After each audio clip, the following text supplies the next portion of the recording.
You are looking live at the Silk Hands in beautiful Los Angeles, California, as Eastlos Lucha proudly presents Volume 9, Lucha Hangover. My name is Jordan Castle here alongside Pinky Santino. Pinky, kicking us off with a little bit of a special treat, a little something special for our fans in attendance. Oh yeah, here we go, Castle. And look at this. Flipping right into the ring. Oh my God. El Dorado Jr. here smashing onto the scene. He is young, and despite what that gear says, he does not have a gold chip on his shoulder. In fact, a blue one. Oh. But tonight has his hands full in a very big way against another product of Santino Brothers. There's going to be many on this event here tonight. Yeah, but they don't get much bigger than this man. Oh, wait a minute. Look at him. He's not even using the entranceway. He says he's too good for that. I like that. Who's going to argue with this man? I like that. Inferno Abdul, an immovable object in every sense of the word.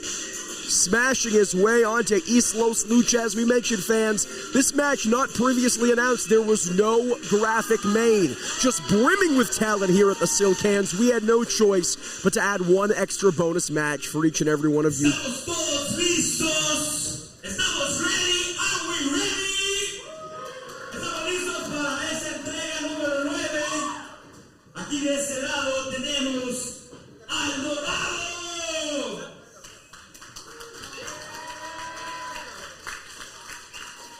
Y de este lado tenemos a Abdul Infierno. Give it up.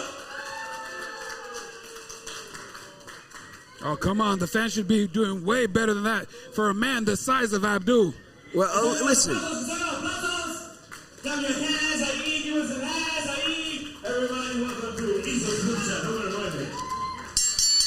The bell rings, and Abdul certainly not one to endear himself to the Eastlos Lucha faithful, but I don't think he really cares about it. I don't really think that matters for Abdul here as he sends El Dorado into the corner with authority, man. Look at this. I thought we had a ticket to Eastlos Lucha 9 Lucha Hangover. I did not know we had a ticket for the gun show, Pinky. Oh, yeah. Oh, look at that. Free tickets for everyone. Come one and all. Look at that power. I love the power game. Well, massive power by Inferno Abdul, to be sure, but I mean, he just dwarfs El Dorado Jr. here. Yeah, oh, wait a minute. Dorado using some of that speed, some of that quickness, some Lucha arm drags on display. Taking the big man down, that's exactly what he needs to do. Use that agility, but gets caught off at the heels immediately, does El Dorado Jr. I think he was too big, too strong. He just pulled that arm away, and that's exactly what he needs to do. Oh, yeah! Shoulder blocks El Dorado Jr. down. Pinky seemed to be a little biased towards Abdul here. Say what you will. I like the bigger guys. I don't need all the flips. What do we need flips for? Well, we need him to neutralize the power and the strength, the ground game of one Inferno Abdul, but doesn't seem to be happening quite yet. Maybe I spoke too soon. Dorado sends him into the corner. Up and over. Dorado's got to be careful to not clip our ceiling here, but a nice enziguri kick levels the big man. Almost went into that disco ball that we got right there. Dorado from the top. It's a bird. It's a plane. It's El Dorado Jr. takes him down and sends him outside the ring. Oh, wait a minute. I don't like this. No. I think he's going to... Whoa! Beautiful tope suicida from El Dorado Jr. Only his second professional wrestling match. Not his second match here in LA. Not his second match here at Eastlos Lucha. His second pro wrestling match entirely. And listen to these fans just chanting for Lucha. Oh, well, as soon as they chant. Forget the Lucha. That's what I like to see. Just gets leveled with a big boot from Abdul. My goodness. Cover here. Deep cover. Only a 2. Dorado able to kick out. Oh, look at that. He's making a mistake. He's got to stay on it. I was going to say, Abdul's got to be careful. He's wasting precious seconds. A guy as quick and as scrappy as El Dorado Jr. will jump on any opportunity you give him. So look at this. Just wrenching away at that chin lock. Oldest move in all of professional wrestling. You know why it's still seen? Because it works. But look at this. No. Elbows to the gut from El Dorado Jr. But again, as soon as he gets anything going, gets cut off by Inferno Abdul. He almost ripped the mask off of his face. Almost ripped the face off of his face. My goodness. Everyone's about to see how ugly he is. Come on, we have no clue about the man's looks, and it shouldn't even matter, Pinky. He's covering his face for a reason, that's all I'm saying. It's Lucha tradition. As the boot levels Abdul, slowly but surely, he seems to be staggering the big man back on top, where he seems to be the most comfortable. But it might cost him here a very dangerous position. Abdul may be thinking superplex. Oh, look at these guys going back and forth on the top rope. Oh, man. No, not thinking superplex. He's picking him up here. Are we about to... Like a small child just ragdolling him around. My goodness. Talk about a bonus match. He just sent him all the way across the ring. Nothing preliminary, nothing curtain jerk about this one, folks. My goodness. Inferno Abdul looking to capitalize. Leg hooked, lateral press. Only a 2 count. Look at this. Abdul can't believe it, and I can't believe it either. My God. El Dorado Jr., you can say a lot. He is green, he is young, but he is tenacious. Oof. And the first plate of chops has been served up for the night. No pork, no lamb, just Inferno, knife edge style. And again, wasting precious seconds. It's that young hot-headedness. It's costing him here. He manages to get Dorado on his shoulders. But as we said, that momentary distraction might have been what cost him. You might have a point there, but look at that. Power game might save him. Oh, wait a minute. Wheelbarrow positioning. Nice stunner there from El Dorado Jr. Springboard elbow there. Will it be enough? Huge upset. No. Oh, I mean, he had it the whole time. He had it the whole time. He barely kicked out of that, Pinky. Say what you will. No. He had it the whole time. I wasn't worried. We'll talk about having it. El Dorado Jr. seems to have the fans firmly behind him. Will they be able to will him on towards victory? Remains to be seen. Handspring. Sliced bread. Gorgeous. Leg hooked once again. Will it be enough? No. I hope El Dorado stops cheating. He obviously pulled the hair. There's no hair to... He's a bald man. No, there's hair. It's growing. Piggy, not everyone has as luscious locks as you, my friend. Oh, you got a point there. Okay. El Dorado Jr. firing back up. Again, a luchador in every sense of the word. Very comfortable on that top rope, but the risk and the reward often outweigh one another. Dorado measuring for a crossbody, but gets caught in midair. Oh, what is it good? Oh, look at this. Look at this. Flamethrower from Abdul. I think this is over. 1. Yeah, it's academic. 2, 3. Inferno Abdul picks up the victory.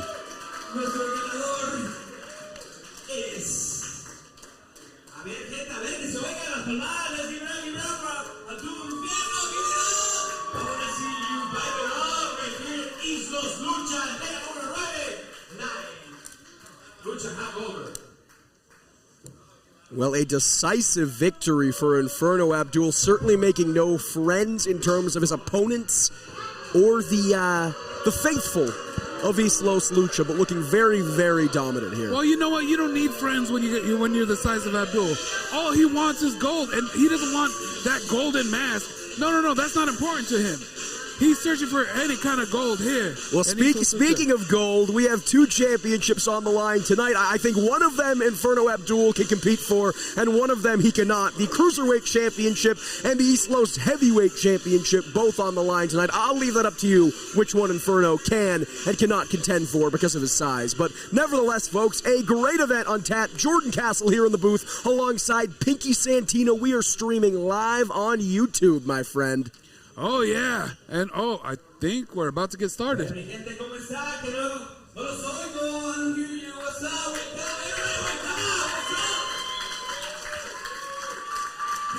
Eastlos Lucha number 9, Hangover.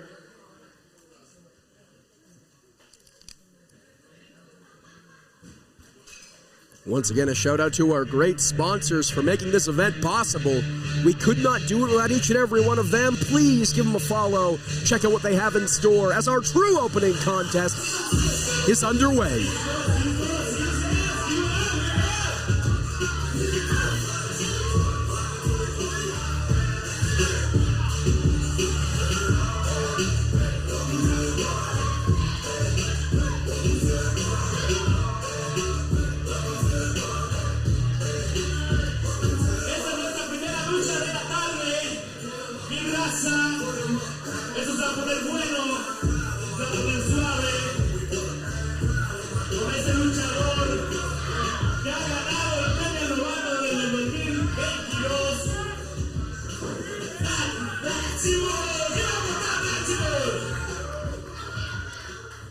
Thad Maximus, another competitor who has not exactly made friends here at Eastlos Lucha. Oh, but look at his opponent.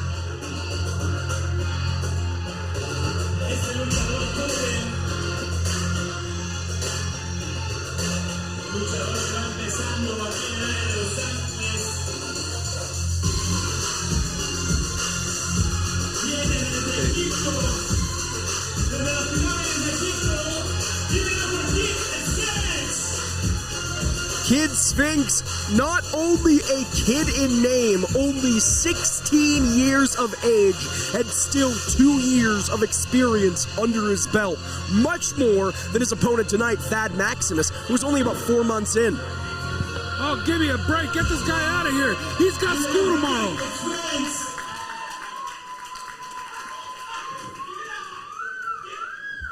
Thad Maximus asking for a mic, and unfortunately, it seems like our ring announcer is going to oblige. Jeez.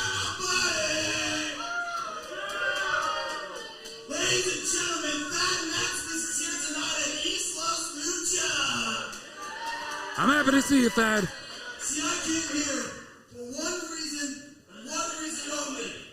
It's not to win matches. You shut your mouth. It's not to win matches. It's not to win championships. But it's to sleep with that guy's mom right there. What? Come on. That is just uncalled for. Tonight, I'm winning this match. And while all y'all are sending money to those OnlyFans girls, I'm going to go home with one of those girls. Yeah, buddy! I love when he says that. Love when he says, yeah, buddy. I think you're about the only one in attendance who loves when Thad Maximus says anything, quite frankly. Of course, the last time we heard him on Eastlos Lucha, he was in the broadcast booth. He was in our current seat, providing commentary. I'm certainly glad that I'm not sitting alongside him tonight, but man, the guy knows how to talk. What are you talking about? That's actually what inspired me to come and sit in this broadcast booth now. I love this commentary. Will you be serious? It was great.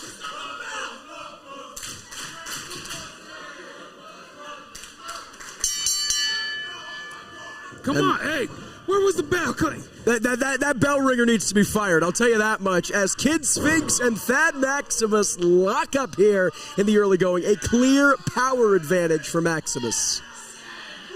Hey, you know, he needs to, you know, show his authority because, you know, he's about to be his stepdad. And Enough, Pinky, come on. Kid Sphinx is going to have to respect him, that's all I'm saying. Maximus has a lot of talk, remains to be seen if he can put his money where his mouth is. Just disrespecting Kid Sphinx here. Again, a few years older than Sphinx, certainly, but much less experience. A relative rookie compared to Sphinx. No, but look at it. He's got the size, and anyone that says that size doesn't matter in a fight, they've never been in a fight. Well, they say it's not about the size of the dog in the fight, it's about the size of the fight in the dog. We're going to put that to test here in a big way. Kid Sphinx probably giving up, what, 50, 60 pounds to Thad easily? At least. Oh, look at this. Whoa! Using the ropes for elevation. Nice Hurricane Rana levels him with a drop kick. Tip up from Sphinx on fire in the early going. Hey, wait a minute. He just patted him in the head. That's exactly what Maximus did less than a minute ago. But look, he pulled the hair. That just said he pulled the hair. You can't pull the hair. Kid Sphinx ducks the line. Huge kick. Maximus with clubbing blows. Just absolutely neutralizing Sphinx here. He's beefy, ain't he? He's a big guy. He's a big guy. Thad Maximus, a true frat boy in every sense of the word, but not here to party tonight, at least not until after he defeats Kid Sphinx, who again, using that athleticism, using that agility to his advantage, much like our opening contest. It is a David versus Goliath story in every sense of the word, but a modified blue thunder bomb sends Sphinx down. I've never seen it like that. He didn't even sit down. Didn't need to. Now Maximus just stomping a mud hole in Sphinx here. And again, this might be the Achilles heel of Thad Maximus, arguing, jaw-jacking, bragging to the ringside fans instead of focusing on his opponent, Kid Sphinx. Oh, you know he's got the time. Oof, look at that. When you're that good, you could brag. You know what they say? What? It's not bragging if you're telling the truth. You know, look at that. He showed. Oh, wait a minute. Nothing truthful about this. Kid Sphinx turning the tides here. He's using a closed fist. He's cheating. He is cheating. Absolutely not, Pinky. Thad Maximus with Kid Sphinx over his shoulders. Atomic drop takes him down. Sends him against the ropes and levels him with a big boot. See, that is exactly why Thad is one of the standouts of the Thad looking to finish this one early, only a 2. Standouts of Santino Brothers Wrestling Academy. Absolutely, he has an incredible lineage, an incredible body of training behind him, but it's a matter of what he does with that training. And as I see it right now, Thad Maximus, he could afford to be a little more humble. He can afford to be a little more down to earth. It's not that he doesn't have talent. It's that he thinks he's the most talented one in the room. It's all about making a name for yourself, and that is exactly what he said. Look at that. Look at that. The fans are going to remember that one. Oh, wait a minute. Well, they say any publicity is good publicity, but not when it gets you kicked in the face. Kid Sphinx sent into the ropes and deposited down to the mat by Thad Maximus. Well, there you go. That's fair enough. You know, he had to get him off the ropes. It's illegal. Lateral press here, barely a 2 count.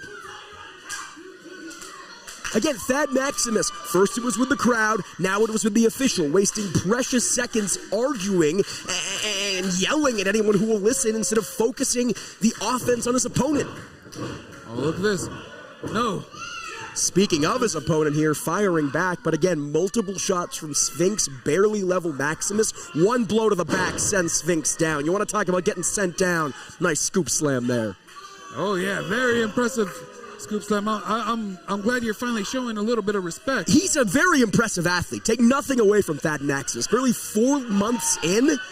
Incredible performer, but I mean, it's the attitude, man. Whoa. And it's that attitude that just cost him. Spent one too many seconds bragging that he got caught with an enziguri on the top rope from Kid Sphinx.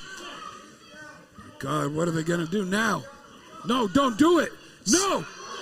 Oh, Sphinx was thinking Huracan Rana, but that power of Thad came into play. Has him on his shoulders, but able to reverse his fortunes. Gorgeous Frankensteiner. My God, he sent him all the way across the ring.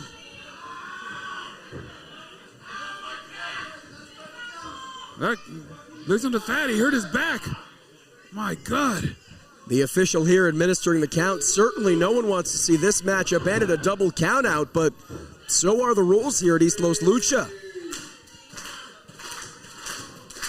Look at this Kid Sphinx getting the crowd behind him. But when Thad Maximus talks to the crowd, oh, you're all mad at him. Well, Kid Sphinx is not insulting the crowd and saying that he wants to sleep with their mothers. He's just being truthful. That's what he wants to do. It's still not a kind thing to say.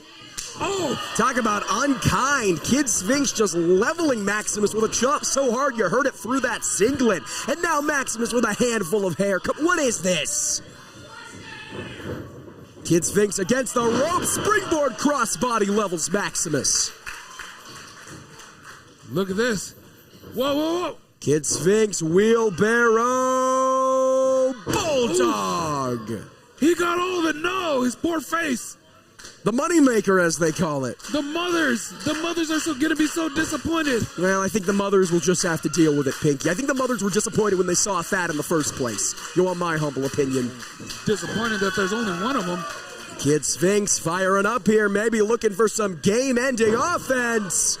That Yoshi tonic, but gets cut off at the heels by one Maximus. Oh, look at this, look at this. He's winding up, but gets caught by Sphinx. Nice! Enziguri kick. Oh, no, he caught him right on the butt. No, not on the back of the head. Could be it. Cover. No. Ooh. And Pinky, you yourself are a pretty large combatant. You yourself are a pretty large man. As a wrestler, how do you try to combat a smaller, more high-flying, more agile opponent? Well, with that, you gotta ground them, plain and simple. You can't let them take off. You can't let them use that speed. You gotta attack something like their legs or their back was one of my favorites. Because if you don't have a back, you can't fight. But look at this. Whoa, wait a minute. Kid Sphinx looking for that Yoshi tonic. Oh, but reversal. Just gets deposited there by Thad Maximus. Look at that. He wasn't just a frat boy. He wasn't missing any classes there. Using that intelligence. The Santino brothers training, playing off. Maybe thinking Rage Cage. No! Kid Sphinx able to evade, and a huge super kick levels Maximus. He got him right on the jaw. Sphinx knows that rage cage, that combination gut wrench cutter would be a game ender for him at this juncture. Oh, look at this. He's going up. Like I said, that's illegal. Get him off the rope. No! Was looking double foot stomp, but that Maximus had it scouted and levels him with a huge lariat. Here we go. Stack the cups. Find the ping pong balls. The rage cage lands. 1, 2, 3. Maximus victorious. Somebody get that guy's mother on the line.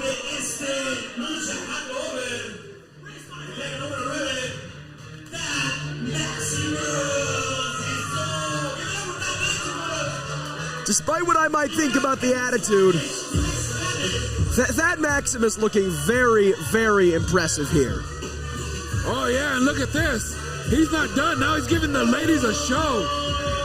Well, I can't speak for the mothers, but I can say that I'm none too pleased to be seeing this, Pinky. Because you're jealous. I get it. It's not... I'm a little jealous, too. I'm right there with you. It's okay. It's okay. Nevertheless, fans, we have some great action on tap. Chris Nasty settling a score with one Big Dick Hoss Hog.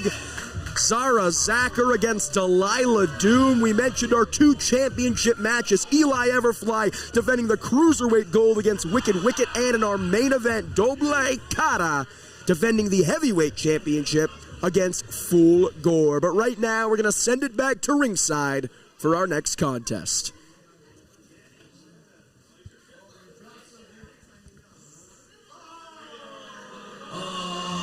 We have a comedian right here. She... Are you guys ready for the second match of the evening? The siguiente match of the evening. This is Eastlos Lucha.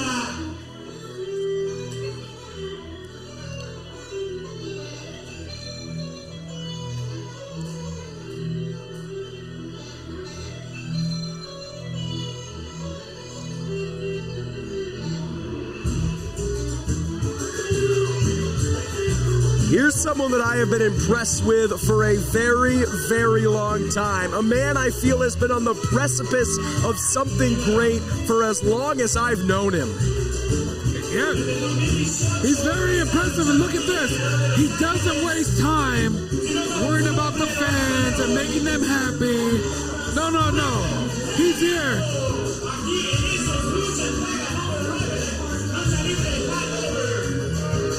Look at that. Ready to make a name for himself.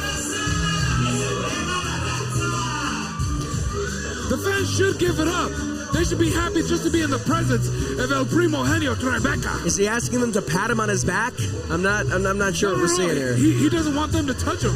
He's patting himself in the back. He's refusing to shake hands with these people. Last time we saw El Primo Genio Tribeca here at Eastlos Lucha was when he unsuccessfully challenged Eli Everfly for that Cruiserweight Championship back at Eastlos Mania. Hoping to bounce back in a big way. Look at that, Primo Genio going over the top rope because he's a giant. He's a big boy. He really is. And he's put on muscle in the last year or so. Oh my God.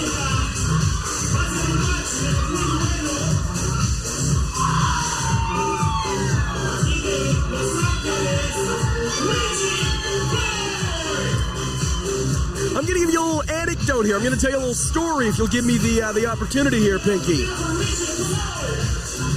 The first professional wrestling show I ever worked in Southern California, Richie Coy was on Ring Crew.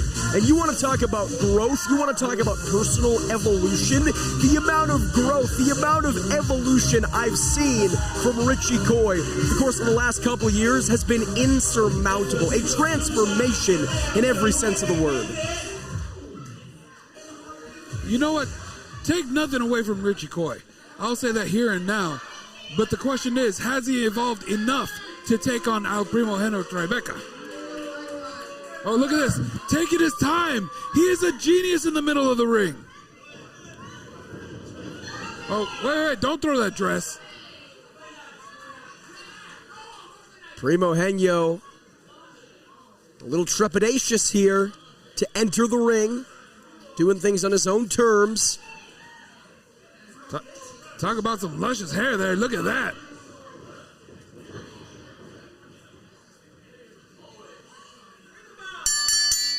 The bell sounds, and we are underway in our third match of the evening here.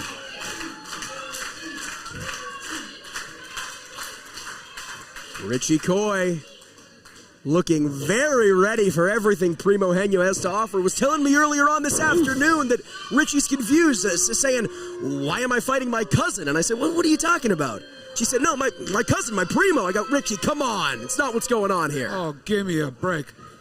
So Richie, confusion aside, looks to be very excited to be against Primo Henyo, perhaps just excited to be on a stage like Eastlos Lucha here at Volume 9, the Luchahangover, and frankly, you can blame him.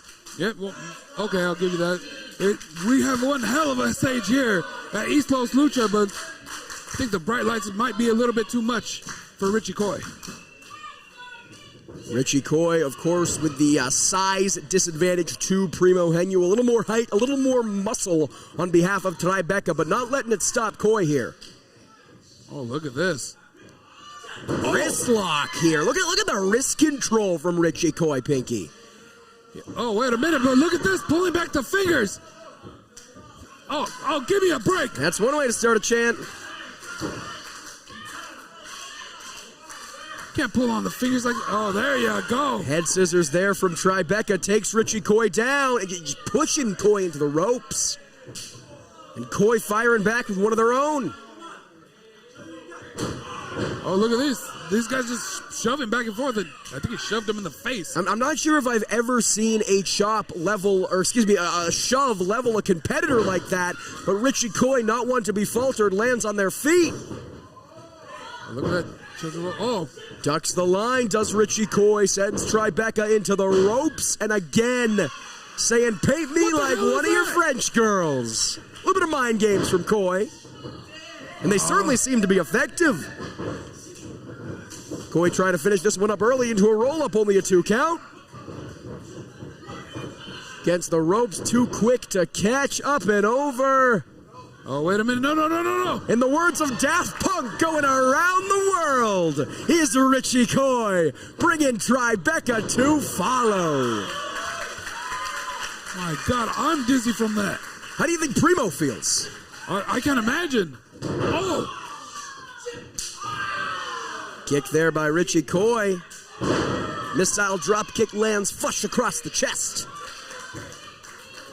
I gotta give it to Leg him. hook? No. Richie Coy, very impressive here in the early going. Yeah, I mean, Richie Coy is on fire as of late. Was telling me they just came from Las Vegas less than 24 hours ago. So I wonder if, despite their enthusiasm, if maybe that busy schedule, that crazy road warrior life they've been living as of late, will come back to haunt them. Well, life on the road isn't easy. I know that from experience, but these guys got to fight through it. Oh, my God. And I got to say, take nothing away from Richie Coy. I'm as big a Richie Coy fan as you'll find. I'm honestly shocked that they have been in firm control the way they have in the early goings. Just dominating offensively is Richie Coy. Oh. Double foot stomp there. I think he missed it, though. Indeed they did. Yeah. Nice spinning backbreaker from Primo Henyo, getting him right back in this thing. Just depositing Richie Coy head first into that ring post. And you know what? The ring posts here at Eastlos Lucha are a little bit more dangerous than most ring posts. A lot of ring posts are round. We got those jagged edges here. They're going to clip you. Not only is the hard steel going to knock you silly, you'll be lucky if the ring post doesn't cut you wide open. Oh, yeah. You know, people like to say, Pinky, that the apron is the hardest part of the ring. It's incorrect. It's the ring post. Especially these ones. Oh! Headbutt there from Primo. It's been known that he's had a big head. I didn't know he meant it like that. Cover here, only a 2. Only a 2 count. He's going to have... Oh, there you go. Here, a little bit of revenge. Yeah, bending those fingers back. It's totally legal now. Giving Richie Coy a taste of their own medicine. And you do wonder if Primo Henyo, always an impassioned, determined competitor, is maybe that much more impassioned, maybe that much more determined after losing that Cruiserweight Championship match to Eli Everfly. Yeah, you might have a point there, but look at that. Primo Henyo raking those eyes, and now he's got him. Gut wrench. Oh, what's it going to be? What's it going to be? Oh, gut buster. Just absolutely levels Coy there. It's going to knock the wind out of you, going to make you feel nauseous here, and Primo knows this, capitalizing with a cover, only a 2. What's wrong with these fans booing El Primo Henyo? Primo Henyo quite literally said, "Do not touch me," and threatened to strike them if they tried to slap his hands. Can you blame him? Yes. He doesn't want to be touched. They have germs. Well, you want to talk about germs? Richie Coy's eyes and nose just getting the fingers of Primo dug into him here, Pinky. Oh, look at this. Look at this. One more time. Referee administering the 5 count. Primo taking every second allotted to him. Oh, wait a minute. What's this? Look at Coy, a submission specialist, tying Primo up. Yeah, rip that nose off. They won't be able to breathe without a nose. And it's very interesting. Primo Henyo is an incredibly impressive athlete in his young career. Has already grown leaps. What is this? Wow, well, turnabout is fair play. Primo never bit him. He dug into his nose and his eyes. You think it's a fair trade? He never bit. Oh, there you go. Well, that might even hurt worse than a bite. Richie Coy just deposited on the turnbuckles. I think I saw the ring shift. Primo Henyo's a big guy. He's a true double-edged sword for any opponent. Can flip and fly like a cruiserweight, as we saw against Eli Everfly back at Eastlos Mania. Oh, wait a minute. But also has that power. And what is this, Pinky? It's impressive if you ask me. That's what it is.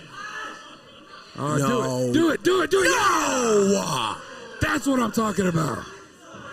Forget losing this match. Richie Coy has got to be careful that they don't lose months or years of their career. That looked nasty, Pinky. Good luck jumping around without a knee.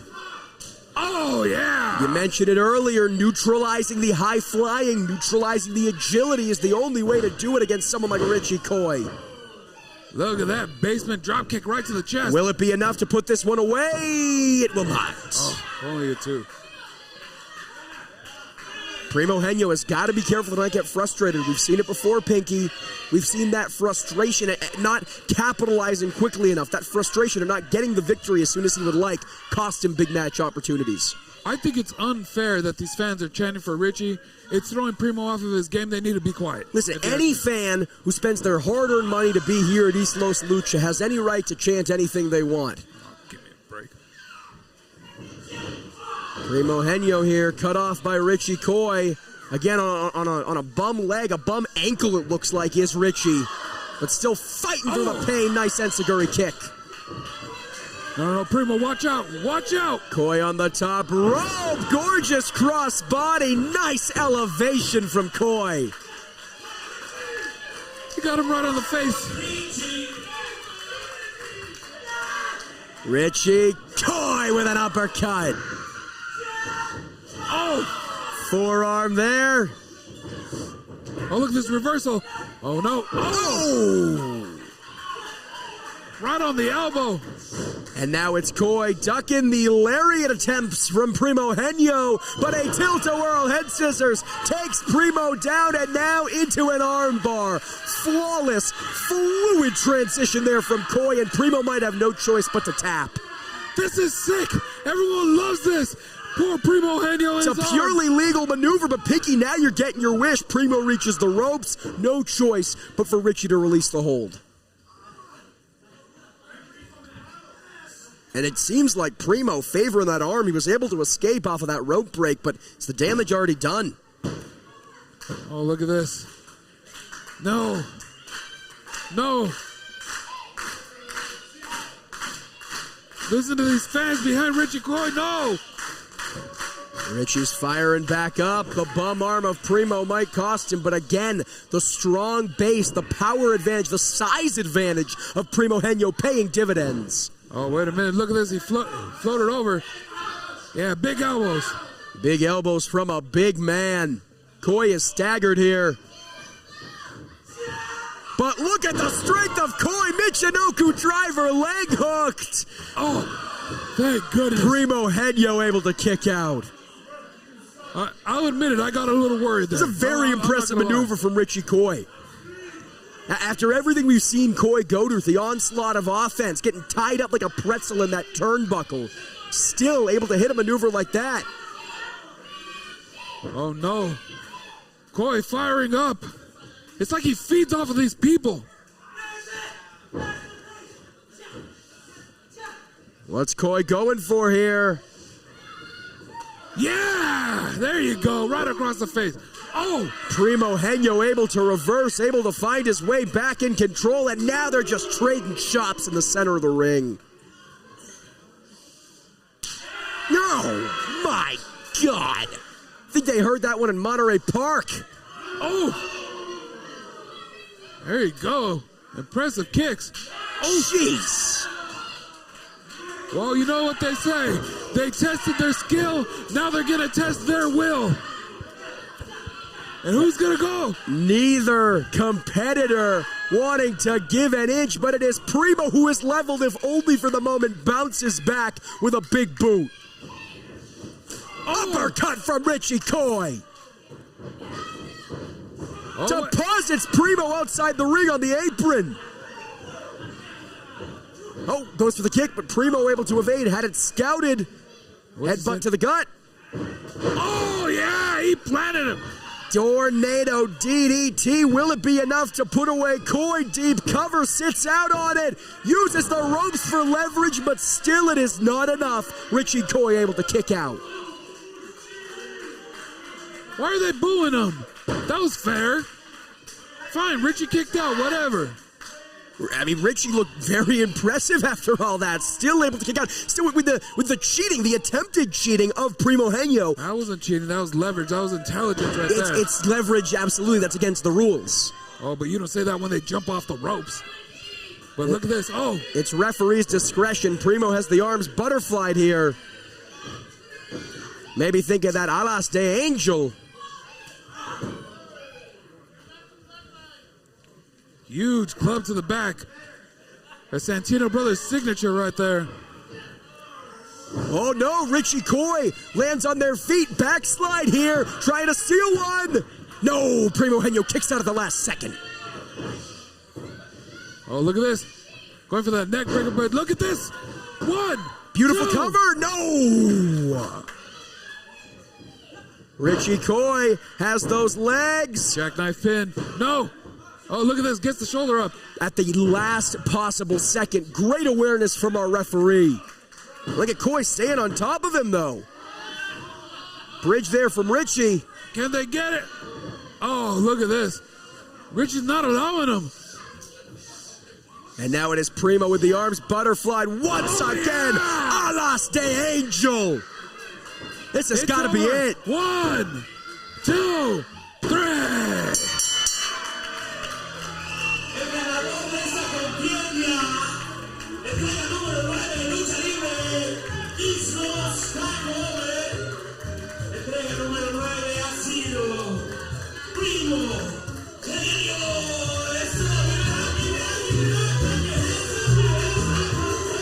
Well, a very impressive victory for El Primo Henyo Tribeca. We knew he needed to bounce back in a big way, and bounce back he did, but take nothing away from him. And come on, what is this?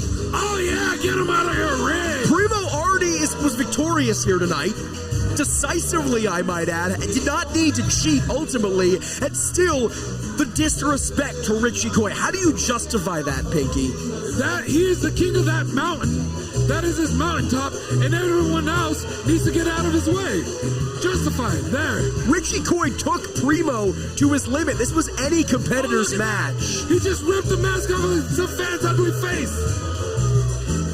Well, a lack of respect for Lucha tradition and the good sanctity of honor in professional wrestling seems to be the case here for Primo. Somebody get that kid!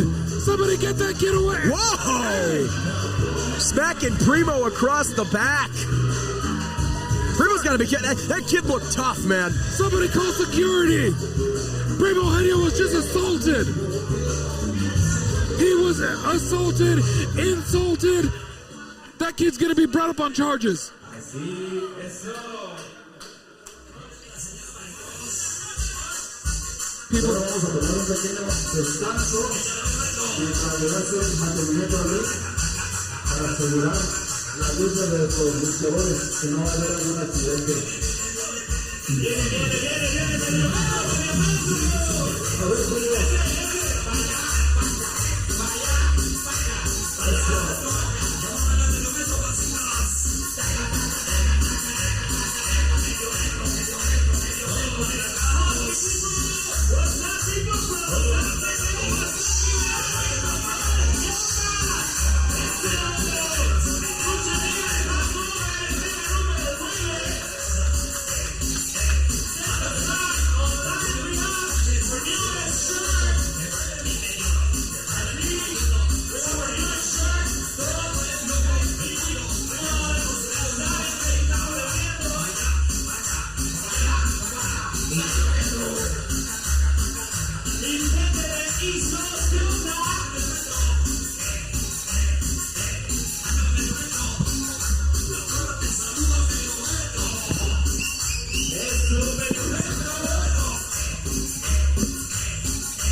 Así si tienen chance, vayan también de este lado, están viendo mercancía.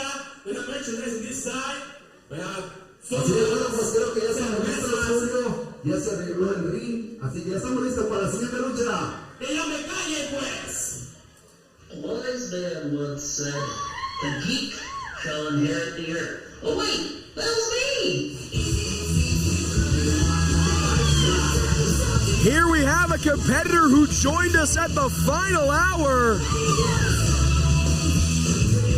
Not originally scheduled to compete here at Volume 9 Lucha Hangover. The punk rock Poindexter stepping in. he's a nerd. He didn't deserve to be here. Ugh. Gross.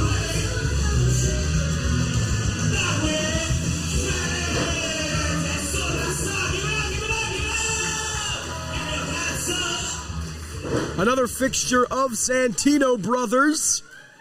Seems like Darwin Finch wanted something to say, but his opponent tonight not going to give him the courtesy. Oh, here we go. That's someone I like to see. Kodo Hero.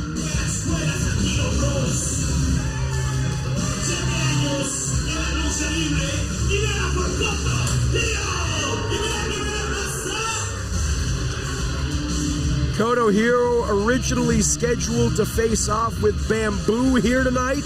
Bamboo unfortunately unable to join us, so the punk rock Poindexter himself, Darwin Finch, stepping up to the plate.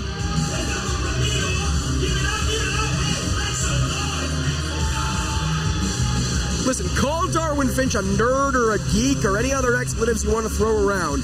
Darwin Finch stepped up to the plate at the last second. Was not intending to compete tonight, let alone against an athlete, against an opponent the caliber of Koda Hero. You have to give him something for that. Wait a minute. Oh no, now he's gonna talk. Ugh, that voice. Hey, stop messing with the fans for a second. Pay attention, bro. I know you were supposed to face Bamboo tonight. Unfortunately, he had an emergency to deal with. So, I've heard that from some of my friends here in the locker room that you've been not the Kodo that I remember, not the Kodo that we trained together. You've been underhanded tactics. You've been cheating. You've been taking liberties, and that's not the Kodo Hero that I want to see. I want to see the Kodo Hero that fights with honor. I want the Kodo Hero that doesn't need to cheat or be underhanded. Can you give me that Kodo tonight? I don't like that Kodo. I was not a fan of that Kodo. Oh, give me a break. Well, it seems like the fans like that, Kodo. Fans are idiots.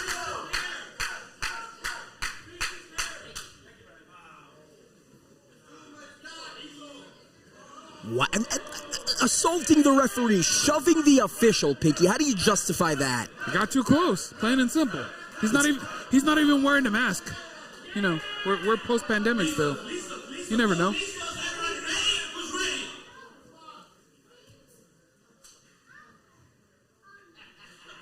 Just sheer and unadulterated disrespect from Koda Hero. Hey, the referee's taking too long.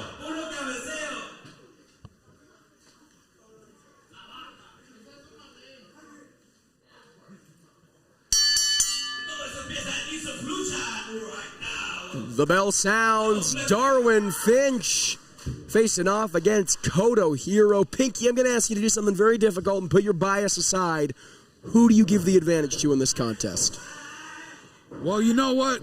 Darwin Finch does have a little bit of a size and power advantage here, but Kodo Hero, he was expecting to have a match here today. Darwin Finch did not expect to have a match. I don't know if he's ready for this. But was expecting to have a match. You're absolutely correct here. But was not expecting a match against Darwin Finch. Bamboo, a very different type of opponent from the punk rock Poindexter. Well, you might have. Oh, wait a minute. Darwin Finch maybe going for a sharpshooter of sorts here. Look, rolls him up. 1, 2. Koda Hero has got to be, Darwin Finch has got to be careful that he doesn't get pinned by Koda Hero amongst his own submissions. A leg lock administered from the punk rock Poindexter. Again, call him a nerd, call him a geek, call him any name in the book. He's probably read said book. Darwin Finch is a cerebral wrestler. He's a smart man, not just in the classroom, inside the ring. Yeah, most definitely. And you know what? He's actually packed on a little bit of size. When I was in the ring and I was wrestling him, he was a lot smaller. So now he's not as easily pushed around as he once was. Well, especially against someone like Koda Hero. You got to think maybe 5 or 6 inches given up. Koda Hero. Clear height advantage as well, but it's not stopping Koda here. Zeroing in on that leg. Well, talking about size, Kodo Hero is often the smaller man, but he doesn't let that ever stop him. Well, right now you want to talk about getting stopped dead in his tracks by Darwin Finch, who's saying, you want to pull on my leg? Let me pull on yours. Oh, wait a minute. What the hell is he doing here? A reverse Boston Crab from Darwin Finch. La Campana, not La Campana. For those of you that don't understand Spanish, that means the bell. Lucha maneuver. No. There's nowhere for Kota to go. No! Nowhere to go but down on the mat face first. Oh, And now I was thinking camel clutch, but Kota Hero had it scouted. It's got to be careful his shoulders don't get pinned. Again, these fast submissions back and forth, that is the ace in the hole. That is the thing you have to look up for above all else. You can be as technical as you want, but if you get your shoulders pinned down for 3 seconds, you're done. You're out. You have a point there, and look at that. That maneuver was so scientific and so surprising that the ref didn't even count right away. He was surprised. I was surprised. I think everyone here was surprised. Caught up in the ingenuity of these athletes. That's just how we do it here at Eastlos Lucha, folks. And again, Kota, got to be careful to not get himself counted out here. Referee reaching a count of 7 here. Now, I got to ask, this is Lucha Libre. Are we going 20 or 10? Hey, that is referee's discretion here. Oh! Kota Hero, repeated shots with the elbow. Oh, look at this. Catches the leg. Darwin Finch plants him down, yeah. but look at the ingenuity of Kota Hero here. The core strength to land like that. Leapfrog from Darwin Finch. Tiger roll. And now it is Kota Hero springboards against the ropes. Wheelbarrow arm drag. Hey, you got to admit, this is exactly what Finch asked for. This is clean, and Kota Hero is tearing them apart. Yeah, clean in more ways than one, but as soon as I say it, it's caught up in those ropes. You jinxed him. I did. You jinxed him, Pinky. You were the one talking about clean. It was all your fault. Well, no one to blame for this offense but Kota Hero. He is not done yet. Don't look now, Darwin. It's a bird. It's a plane. It's Kota Hero. Flying over straight from Tokyo, Japan. 7 years in the game, started his career back in 2016. You know, I've shared car rides with Kota Hero. I've shared meals with Kota Hero. Over the last several years, I have never seen this darkness, this twisted egotism that he brings out here at Eastlos Lucha. What do you attribute that to? What do you attribute this change in attitude for Kota Hero, Pinky? Well, if I had to hang out with you, I'd be pretty upset myself. Well, you want to talk about hanging, getting hung out to dry his hero, leveled with a backbreaker of sorts by Darwin Finch.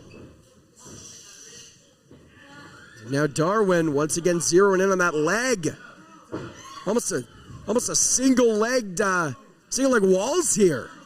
Yeah, look at that, just wrenching away at the neck. But look, he's got the ropes. Come on, Finch. Hey, you want to be fair? Break the hold. He's got 5 seconds, does he not? He does, but if you want to be fair, wouldn't you break it earlier? Well, Kota Hero. He wants to be Mr. Goody Two-Shoes. Kota Hero getting what he gives here. Darwin Finch perhaps realizing that if Koto's gonna bend the rules, if he's gonna play against the rule book, then Finch might have to stoop to that level. Remains to be seen. Sit out powerbomb there. Will it be enough? Deep cover. Only a 2. God, never seen someone sit down on powerbomb spine. I don't even. Spinebuster. Powerbomb spinebuster combination there. Again, the ingenuity of Darwin Finch. Nothing ingenious about that. A good old-fashioned slam. Spinning elbow drop. Cover here. Kota Hero. Oh, kicks out at 1 there. Very impressive, Pinky. Oof. And now it's Darwin Finch. And he's got him in the center of the ring. No. He's tying him up like a pretzel. Oh, look at this. No! And very wisely, Finch has those shoulders up, knows he cannot afford to be counted. I believe they call that a banana split.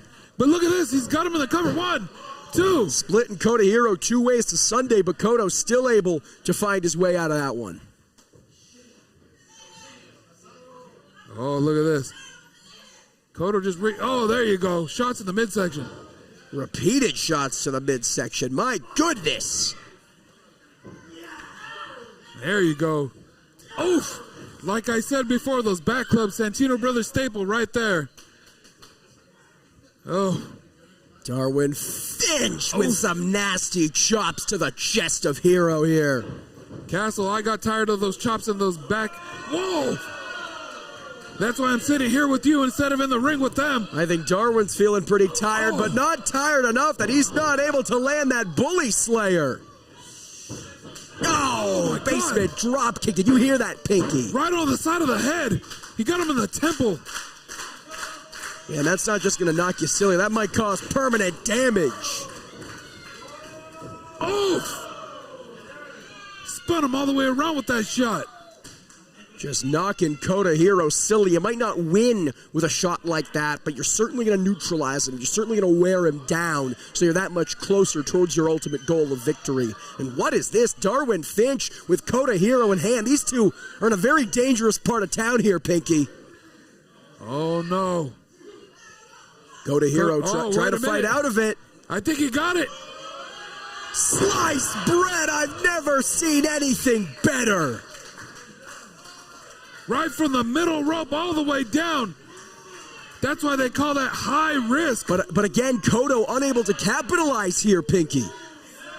You know, it's a devastating maneuver, but he can't get the pinfall. I think Kodo's making a mistake here, playing by Darwin Finch's rules. If he would have went in with his normal game plan, he might have already gotten the win here. Well, it remains to be seen. We can speak in hypotheticals all we want. As Darwin Finch back up to his feet first, but quickly leveled by Kota Hiro. Hiro here, repeated shots, a flurry lands across the gut, and this is that martial arts offense we've seen come into play in the past. Educated feet right across the face, and look at this! Springboard elbow.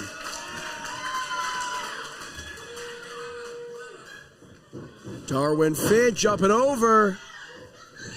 Oh, kick to the gut. And look at this. I think he's about to spike him. Tornado DDT. Spiked him, he did, on every inch of that neon green hair. Will it be enough for Hiro to score a victory? Not yet.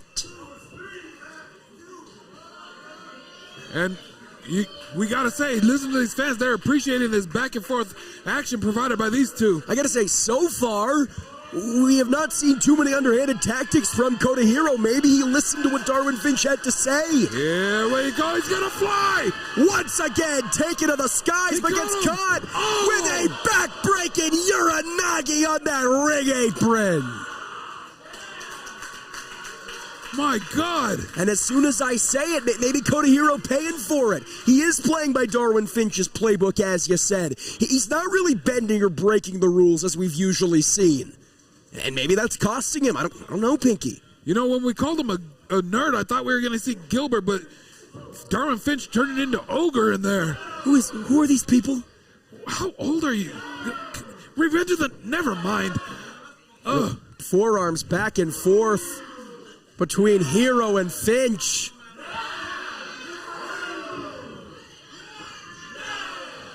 Neither competitor giving an inch here, Pinky. Oh, look at this. Doubling up, tripling up. 4 times in a row. Oh, yeah. And now it is Kodo against the ropes, but gets leveled by Finch. Oof. Did you hear that, Santino? Oh, yeah, I did. Oh, my God. Knee right to the face. Mask or not, that hurts like hell. Look at that. Finch caught him coming in. Oh, he caught that leg. Oh, are we going to see it? He's got him up. Nope. Oh! Spikes him down. Impressive fisherman buster right there in the center of the ring.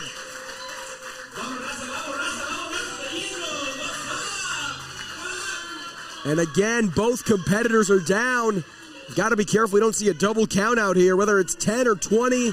These guys are tuckered out. They have gone through so much. I would not be shocked if we saw either. But I'm sure neither one of these guys want this match to end that way. Certainly not. It's a very personal affair in many ways. Darwin Finch challenging Kota Hiro to be the best version of himself. Well, I know enough about these guys to know they come up in the business together. They train together. They might have, they're in different sides of the world now, but when you train with someone, that's who you test the most. Shots back and forth between Finch and Hiro. Hiro from behind looking to capitalize. Cover here, no. But he's not done. Look at this. Sends him over. Almost a springboard facebuster there. Oh, yeah. Connects with authority. Finch has got to be out. Count to 100, RJ. No! How the hell did he kick out of that? I have no chuffing idea.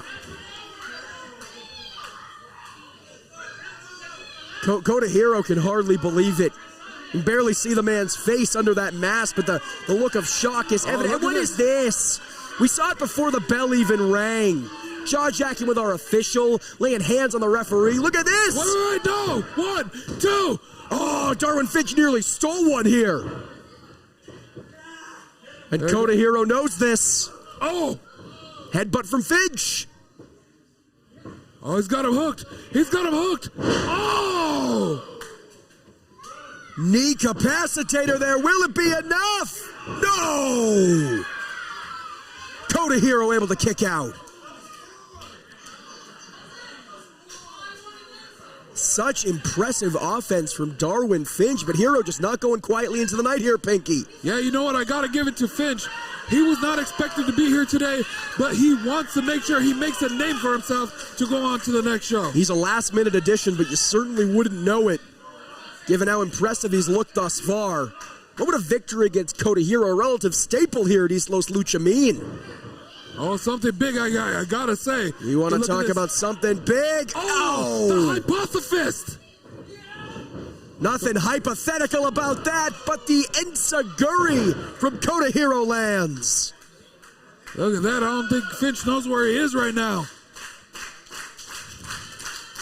And now it's Kota Hiro scaling the top rope.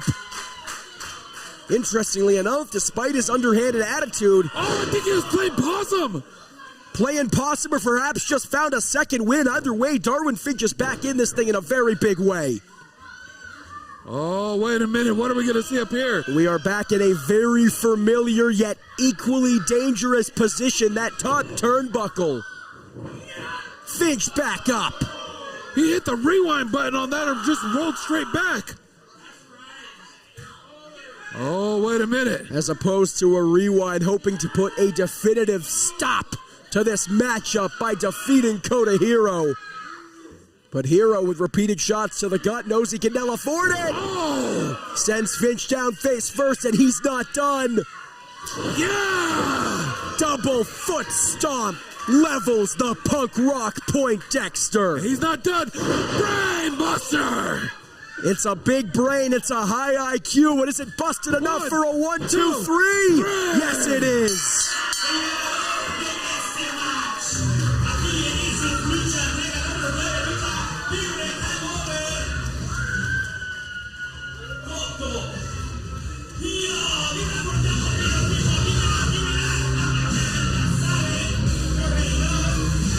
Well, Castle, whether he bends the rules, breaks the rules, or stays right in the middle of the ring, Kota Hiro gets the job done.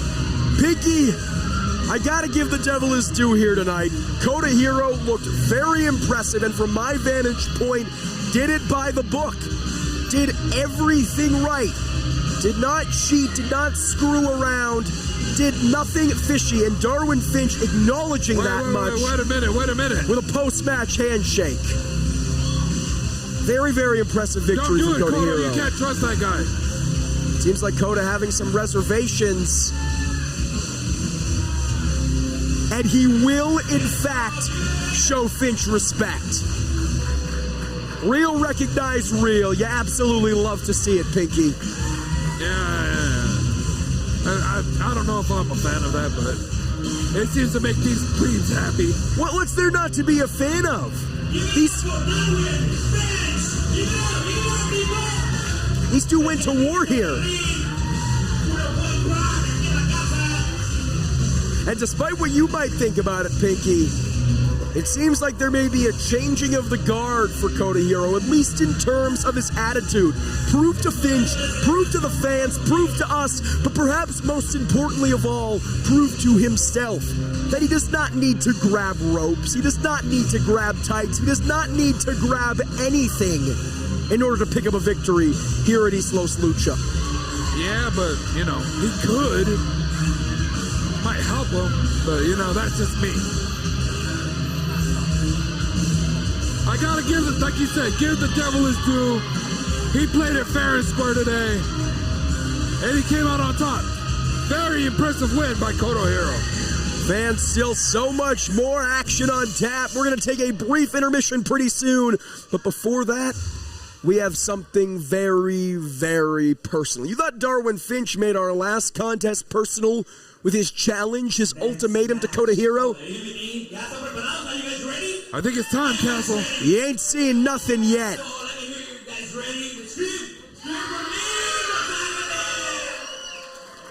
This is one I've been waiting for personally. Bueno, gente, aquí lo vamos a dejar las manos de este buen referee. El Chapín, referee de este match, las man standing, el último hombre de pie. You heard it, folks. Last man standing. Let's send it over to our ring announcer.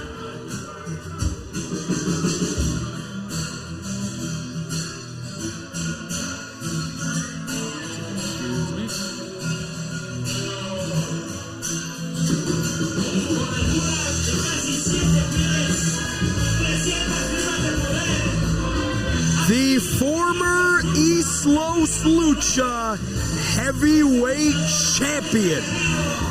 Nearly 1 year of dominance from Big Dick Hoss Hog.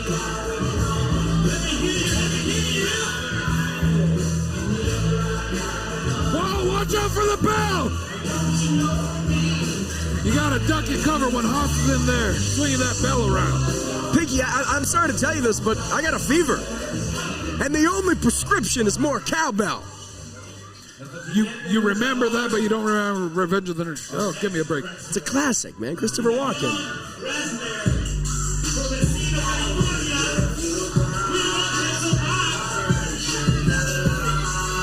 Hold on. Chris Nasty not even letting our ring announcer finish here. Big Dick Hoss, do you remember this? You costed me 6 months of my career. You made me go home in an ambulance. And guess what? Tonight, I'm putting you in one. Oh, wait a minute.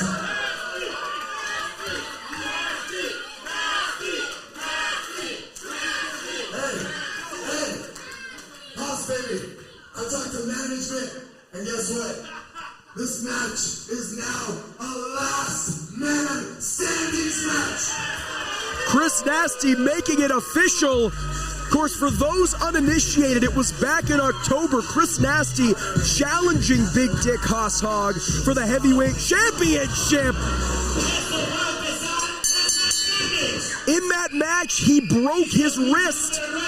And as you heard, mixed 6 months of action. He is done waiting. He wants to administer revenge in a big way. And Santino, I don't think he'll be done until he injures Hoss Hog as badly, if not worse, than he himself was injured.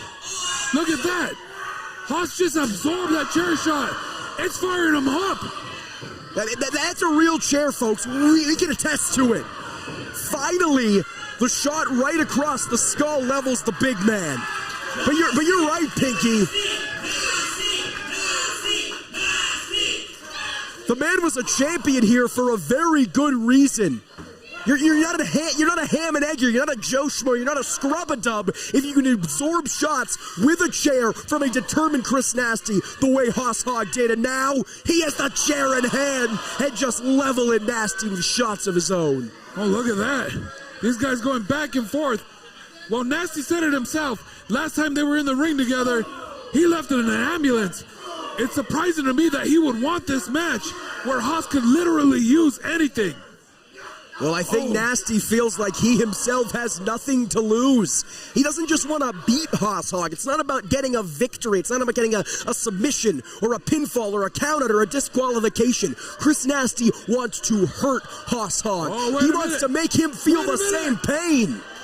The fans clearing. But Chris Nasty able to reverse it. 300 pounds of big dick Hoss Hog sent into these chairs.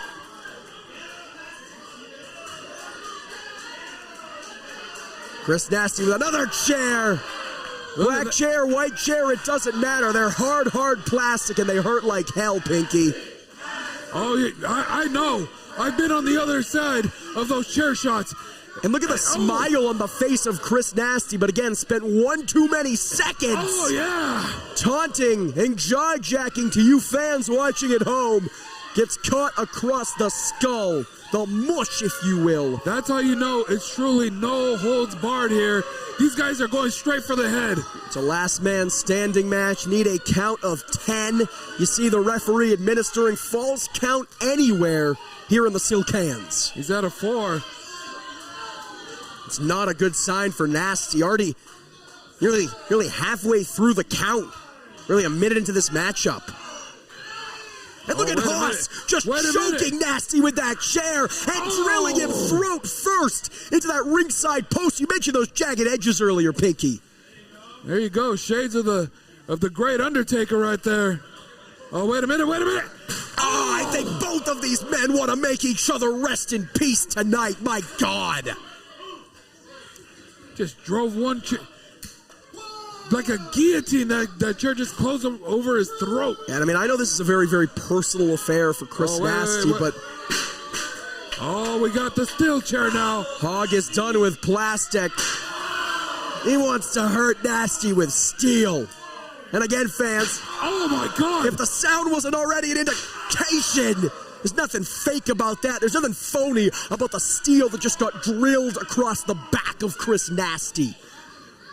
Oh, yeah, look at that chair bent in half. I love it. And no, what is Big Dick going for? Oh. Sick kick takes Nasty down. And look at this. Both these guys are down. Look at that chair. You got to think. I know that chair's not going to make it to the 10 count. You got to think if neither man able to make it to their feet, this match ends in a double countout. And I know with as personal a battle as this is for both of these combatants, neither one of them wants to see it end that way. As you see, Hoss Hogg able to make his way up to his feet first, and interestingly, not waiting for the count, deciding to administer more punishment to Nasty, but it might cost him as a super kick levels the big man. Oh my God! Huge penalty kick takes him down, and Nasty is all sorts of fired up. His back is screaming, but his spirit and the spirit of these fans in LA will him on.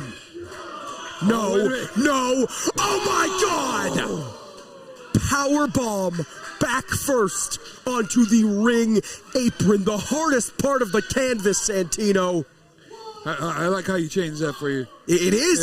I mean, the ring post is the hardest part of the ring, but take nothing away from the apron, still incredibly decimating. Oh, wait a minute.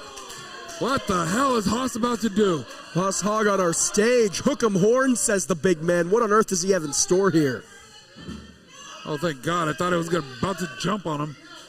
Imagine 300 pounds crashing down on... Oh, wait a minute. Not on the stage. No, dangerously close to our broadcast booth. What is this? No, come on.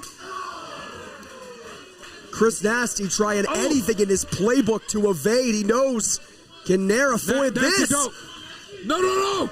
Whoa! Thumbs up. Nasty goes down and takes the big man with him. There are no risks that Chris Nasty will not take. He already lost 6 months of his career. He has nothing left to lose, Santino. This idiot brought him close to us. I hope he loses another 6 months after this match. Will you stop, Santino? Oh. Levels Hoss Hogg here. Tornado DDT springboard style from Nasty. Look at that, he's back on his feet. Yeah, he's staggered, but he's not down. He's on spaghetti legs, and now Hoss Hogg taking off his vertical base. Standing missile dropkick. And it seems like Chris Nasty beckoning a chair at ringside here. What's your problem now? How's that fair? It's everyone here against Hoss Hogg. It's anything goes. It's a last man standing match. Maybe if Hoss Hogg wasn't such a big dick, if you know what I'm saying, he'd have some friends to help him administer chairs. Should have hit everyone with that bell when he came out. Oh, I've seen this before from Chris Nasty. No way he's gonna reach. I was on the call just a couple months ago in a brutal Las Vegas street fight. He's way too far, no. Nasty going coast to coast. Whoa!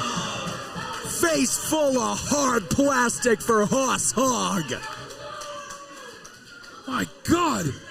But again, Chris Nasty's back has already taken so much punishment. Just a few minutes ago, we saw it land flush on the apron, unable to capitalize because of how much damage has been done to that back.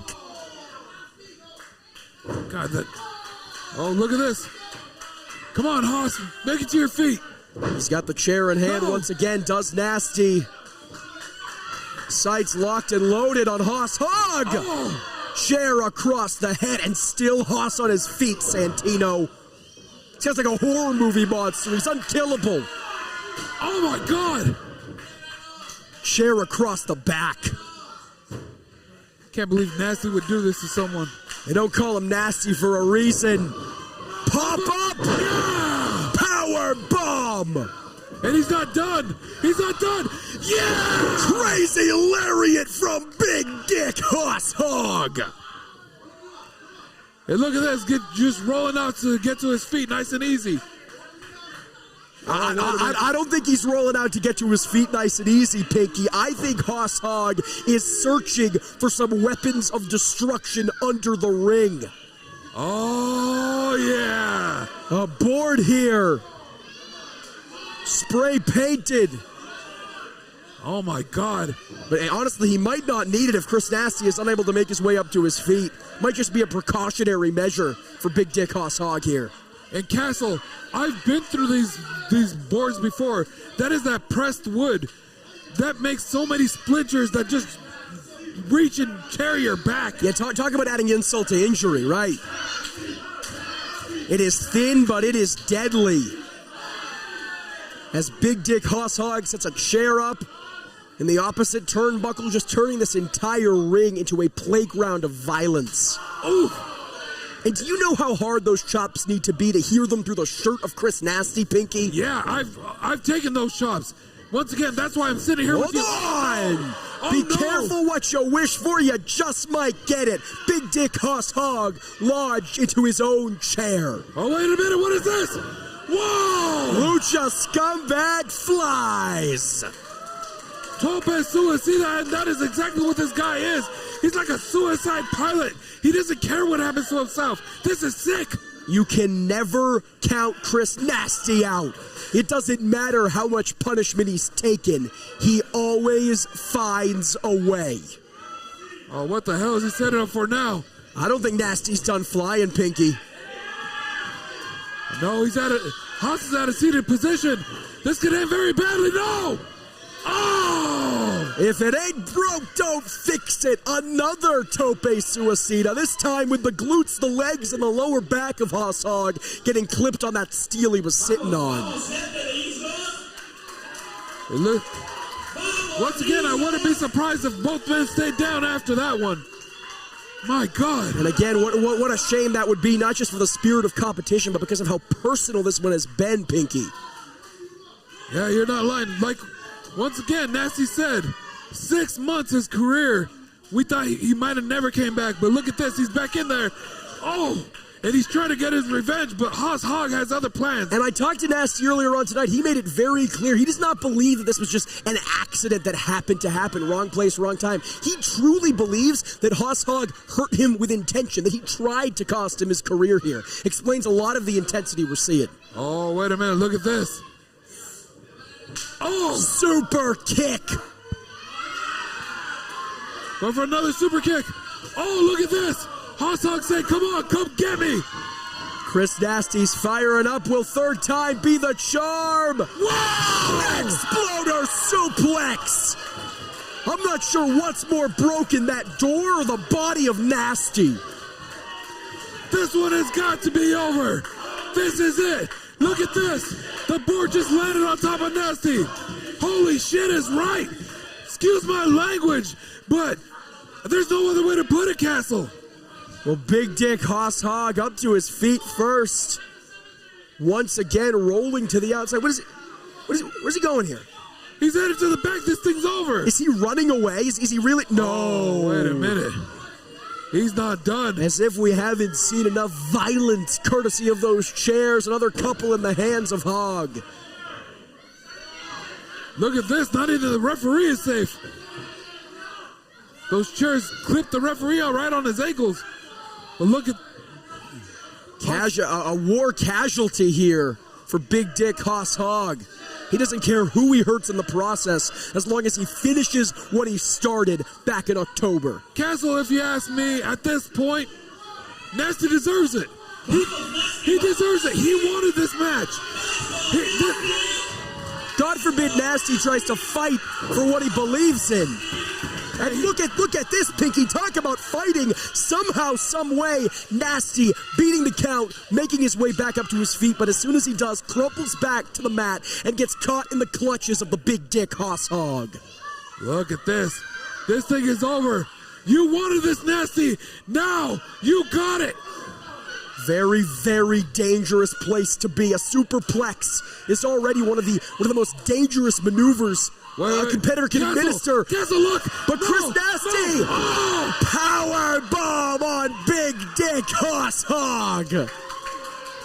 No! The bigger they are, the harder they fall, Pinky.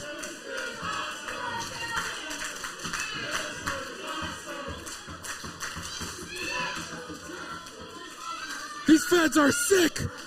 How could they say this is awesome? Poor Hoss Hogg! You gotta be a little sick and twisted. Nasty himself is admittedly a sick individual. I mean, Nasty is lucky that he was able to land seated against those turnbuckles, propping him up. I think he might be right down there with Big Dick Hoss Hogg. If that weren't the case. Look at this poor Hoss. He's trying to use that chair to help himself up. Somebody help him! I mean, so impressive of Big Dick Hoss Hogg to still survive after everything we've seen. What the hell is he doing now? No! Shining mustache! The chair wrapped up in the neck of Big Dick Hoss Hogg. Listen to these fans. Listen, it might be a plastic chair, but Pinky, I know you've taken them. You know all too well. Those plastic chairs, the legs are made out of steel. And it is steel that just constricted the windpipe of Big Dick Hoss Hogg off that shining mustache. But Nasty's not done. Oh, no, another shining mustache. In the words of Zombieland, double tap. That's not Jesse Eisenberg. That is Chris effing Nasty. But look at this. Hoss won't stay down. Like you said before, he's a monster. He is unkillable. Oh, Chris Nasty looking for Hoss's own lariat, but again gets caught up in the pump handle. There you go. The shining mustache, let it be known, is a signature finishing maneuver of Chris Nasty. And Big Dick Hoss Hogg evaded loss off of it not once but twice. Back-to-back shining mustaches had still Big Dick Hoss Hogg back up to his feet. Damn right he is. Make him pay, Hoss. Get him. Hoss Hogg using those ring ropes for leverage, and Nasty might be out. It has been a valiant fight. But I think the Lucha scumbag is done for, Pinky. There you go, Hoss. Go ahead, get to the back. You did a good job. As you said, Pinky, you must be omnipotent because Nasty, unable to rise to his feet in the ring, very wisely rolling to the outside to regain a vertical base. Castle, he's gonna dive. Oh, no. But gets cut off at the heels. The big man not flying today. If that enziguri from Nasty has anything to say about it. What the hell is he going for now? No. Hoss draped up on that middle rope. He's gonna drop that guillotine on him. Guillotine leg drop. Call him Chris the Executioner. And he's not done, Castle. You can never be too careful with Big Dick Hoss Hogg. If this match has taught us anything, Swanton bomb by Nasty.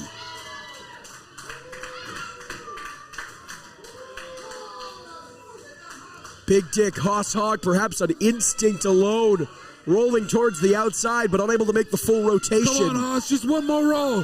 One more roll. Oh, wait a minute. What the hell is this? That is the cowbell we saw earlier, I believe. Is that on top of a table? There's a chain here. It's unable to. Wait a minute. It's hard to tell from our vantage point. What is this? I know what he's doing. No! No! He's tying the feet. He's tying the feet of Haas Hog. Haas is going to be able to get up. You might not be able to knock this big man, this giant down, but you can certainly keep him down some way. The chain and the cowbell of Haas Hog's very own possession might be his undoing here, Pinky. No!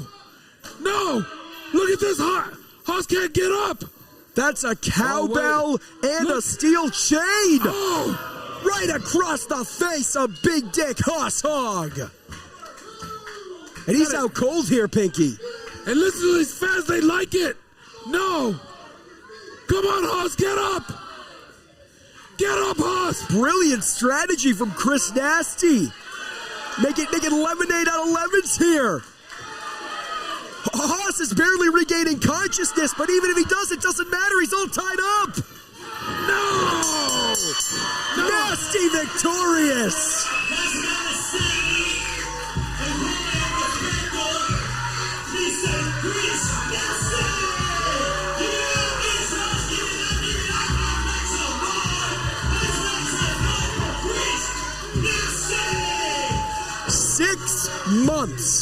Six months of his livelihood, his dream, his calling as a professional wrestler stolen from Chris Nasty. Nothing can regain those 6 months. But tonight, he just gained a measure of revenge in a big way against the man who cost him that time. Nasty, the last man standing.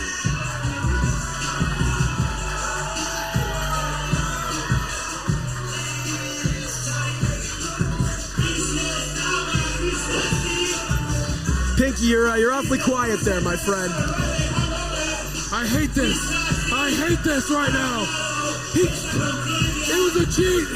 It was a conspiracy. It's anything goes. And every one of these fans has something to do with it. There are no disqualifications.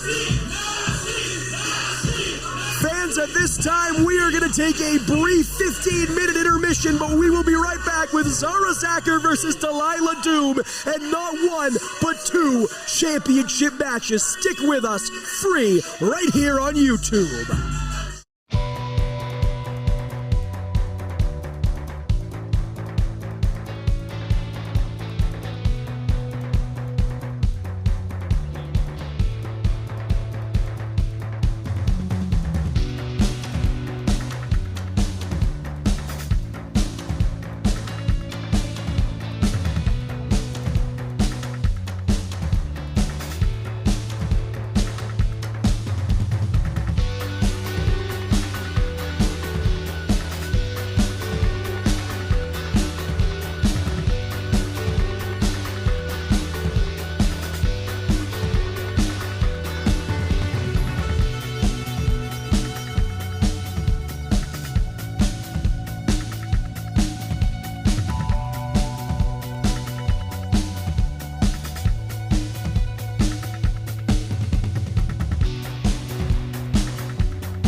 Zara Zacher makes her way to the ring as we welcome each and every one of you back from intermission. Once again, my name is Jordan Castle, joined in the booth by the one and only Pinky Santino. Pinky, we are here at the Silk Hands in Los Angeles for Eastlos Lucha Volume 9, Lucha Hangover. Oh yeah, Castle, and you know what I gotta say? What do you gotta say? You're all lucky to have me.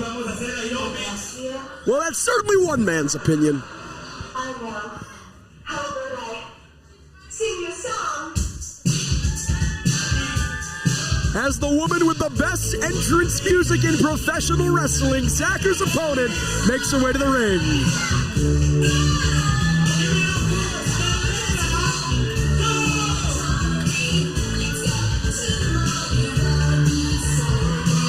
Too happy for me.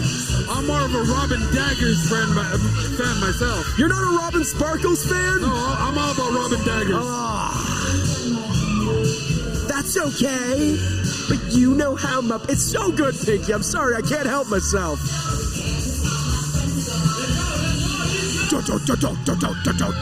Everybody come and play. Come on. Throw every last care away. Pinky, let's go to the mall today. I didn't like it before, and it got even worse with you singing it. Excellent entrance music aside, Delilah Doom, one of the most accomplished wrestlers, and yes, I said wrestlers, no female, no women qualifiers necessary. The first person to win SoCal Women's Wrestler and SoCal Tag Team Wrestler of the Year in the same year. A true history maker and trailblazer in every sense of the word. Miss Zara Zacher has her work cut out for her. Yeah.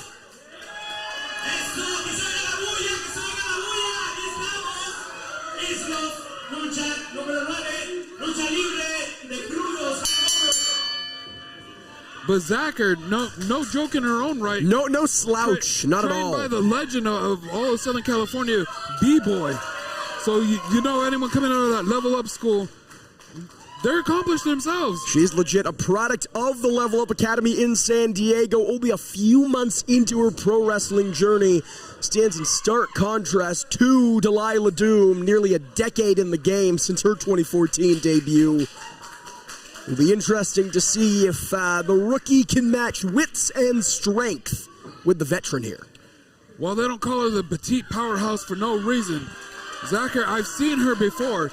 She could accomplish some amazing feats of strength. The last time I called a Zara Zacher match, she was in a scramble match with, I believe, 5 opponents, and she lasted to the final 2. It was elimination rules, and this rookie, who had years and years less experience than her opponents, managed to nearly win the thing, lasting until the final 2. So she is not to be trifled with. She is not to be underestimated.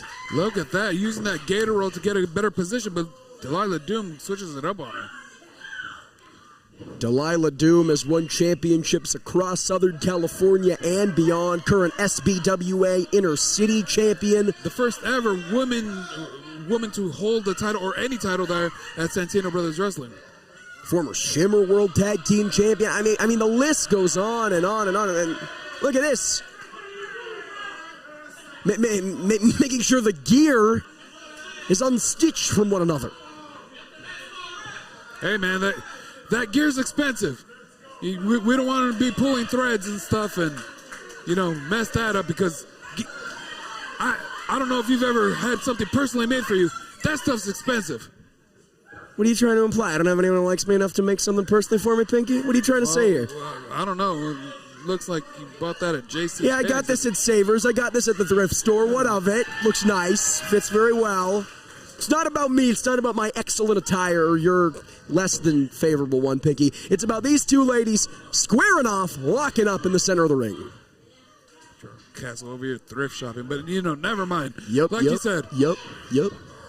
Side headlock by Delilah Doom. Delilah Doom, really true of both Zacher and Doom. Short, but very, very strong, as Zacher looked to steal it there with a crucifix. Zacher with a head scissor cinched in on the veteran Delilah Doom. Very, very interesting that Zacher, the rookie, was able to catch the veteran in Delilah Doom so easily there, Pinky. Well, she was using those powerful legs, but that veteran instinct of Delilah Doom allowed her to get back to that side headlock. Both of these women with very powerful legs, a very strong base to combat their short stature here. Oh, yeah, you ain't lying. A wrist lock cinched in from Zacher. Delilah Doom trying anything she can to roll out into a cover. Not even a 1 count there. That signature aerobic offense of Doom coming into play, but might get counted down. Not so yet. Oh, look at that. Single leg takeover. Jackknife pin. Oh! Bridging out there is Zara Zacher. How about the core strength there into a backslide? Barely a 2 count. Sweeping her out. Cover here. The action fast and furious in the early going. A cover from Doom, kip up from Zacher. And I gotta ask you, Pinky, who do you give the edge to here? Is lightning gonna be caught in the bottle? Are we gonna see a stroke of beginner's luck? Or do you give it to the obvious choice? Do you give it to Delilah Doom? You know what? Some people might give it to Delilah Doom. She is definitely a fan favorite here, but I gotta give it to Zacher because she's spending a lot less time playing to these fans and just wasting time, if you ask me. I thought what you were going to say is that she was spending a lot less time on the road, which is true. A very busy schedule for such a young wrestler, but nowhere near as busy as Delilah Doom. Gets to rest her body, gets to rest her mind. Oh, look at handshake. A show of respect here. Okay, well, maybe not. Delilah Doom suckers her in. Hey, I got to give her that veteran instinct right there. I like that one. Well, this trick in the book there from Doom, but gets a hip toss for her troubles. Zacher ducks, another hip toss takes her down. Do you see how she's lifting a leg, using the power of those thighs to go ahead and get her over? I sure do. You want to talk about power? Just spikes Doom down. I've never seen one like that. She turned her onto her side, almost attacking the ribs. They say you can't teach an old dog new tricks. Look at Zara Zacher. Goes for the corner splash, but Delilah Doom able to evade. Heading to the top rope is Doom. Whoa. Look at that. Code 1, red. 2. No. Only a 2. That was a close one there in the early going, too. But again, this...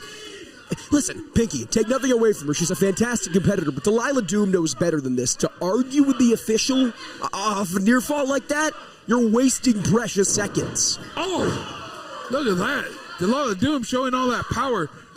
I wonder if maybe Zara Zacher is getting into the head of Delilah Doom a little bit. Delilah may be thinking this would be light work, easy work against a greenhorn. The fact that that's not the case, maybe weighing on her a little bit. But talking about weighing a lot of power down on Zara Zacher off that fisherman suplex. Oh, wait a minute. I know what's coming up next. I've seen this before. Shades of Richard Simmons. Stairmaster extraordinaire makeshift. Zara Zacher's back. Oh, she's not done here. Look at this. Whoa! Well, we are in California, and it seems like Delilah Doom going surfing off that Romero special. Oh, but look at this. She covered. No.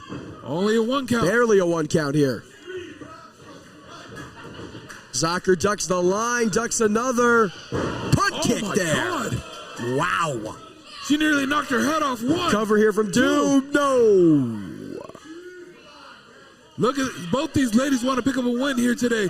Delilah Doom, like you said, she is the veteran in there and she wants to keep her spot. Well, Zara Zacher, this could be big things if she's able to pick up a win here. Forget about keeping your spot. She has to keep her composure. Delilah Doom is getting frustrated very quickly, and that type of frustration leads to sloppiness, and that type of sloppiness leads to a loss. Doom's got to be careful here.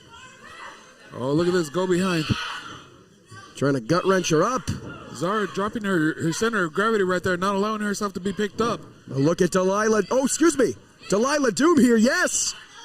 Thinking camel clutch has it cinched in. Look at that. A half camel clutch. It wrenched back enough to make her humble, I'll tell you that much. And from what I can see, digging that knee into the shoulder of Zacher, but Zacher reversing into a pin, only a 1 count. Oh, look at Zacher. We've seen this before. Oh, yeah. Nearly tearing the shoulder off the rotator cuff right there. There's nowhere Delilah Doom could go. Is so far away from those ropes. Zacher has her right in the center of the ring. How on earth is Delilah supposed to get out of this? Oh, there you go. Into a pinfall. Zacher, no choice but to break the submission to kick out and save herself the match. You ask a question and Delilah Doom has an answer for you right there. Oh, look, she charges in. Up and over goes Zacher. But look at Delilah Doom. Oh. Gets leveled from Zacher. Once again, left hands, right hands. It doesn't matter. Zacher hitting you with everything she got, and that means an enziguri. Delilah Doom has those donut eyes all glazed over. Oh, look, here she comes. Handspring back elbow from Zara Zacher. And look at the athleticism. Cutter from Zacher. Like I'm watching The Matrix. This could be all she wrote, Pinky. No. Please tell me you've at least seen The Matrix. I have seen I'm not a fan, I must say. You didn't just watch the new one and say you're not. No, I've seen all four. I'm not a fan of any. Well, you don't know what's good. But well, you want to talk about fans? The fans rallying behind Zara Zacher here. You got to think a victory against Delilah Doom would be one of the biggest of her career. No, most definitely. Zara Zacher would definitely make a name for herself if she's able to pick up the win against Delilah Doom. No! It's cut across the back. Those axe handle shots. Oh, look at the power. Electric chair spike Zara Zacher. Chin first on that top turnbuckle. Jawbreaker repeated here from Delilah Doom. It's that aerobic offense coming into play as the backstabber spikes Zara Zacher. Just using the power of those legs and thighs. Oh, wait a minute. Oh, thick thighs and jazzercise coming into play in a big way. Oh, look at this. Gory bomb. She's going for the cover. One, this could be it. Two. No. And Zacher using her thighs of her own to push her off. I gotta say, Castle, this match is like a cheap bucket of chicken. You know what that means? What? All legs and thighs. Get out of here, Pinky. That's quite enough out of you, my friend. Zara Zacher making her way up to her feet, but just crumples as soon as she does. They're getting up to a 3 count. Are they going to make it? Oh, look, they might have not made it to their feet, but they made contact, and that stops the count. Traded forearms, a makeshift bar fight here between Zacher and Doom. You know, Zacher, no stranger to facing off against veterans in her short career, less than half a year long. She's already had matches against the likes of the gifted and talented Ray Rosas and her own trainer, the New Age Punisher B-Boy. So this type of big match situation, this type of spotlight against a veteran is nothing new for her, but a shot like that just might be. Oh! High knee from Zacher lands. That's with their own. Look at this. They're not done. Oh! European uppercut. Delilah Doom firing up, but gets caught from Zacher. Back and forth. Who's going to give? Oh, look at this. Delilah Doom done with the trading back and forth. And that's so funny to see out of Delilah Doom because she's usually so flashy and fun with her offense. You can tell she's getting desperate, just raining those clubbing blows in. As Zacher drills her into the canvas with a spine buster. Deep cover, huge upset. No. Arn Anderson would have been proud with that one. Yeah, call Zara Zacher the enforcer. My goodness. Once again, fans, Jordan Castle here on the call alongside Pinky Santino. We thank each and every one of you for joining us live and free across the world on YouTube. We still have so much more to come as Zara Zacher makes her way up to a vertical base first.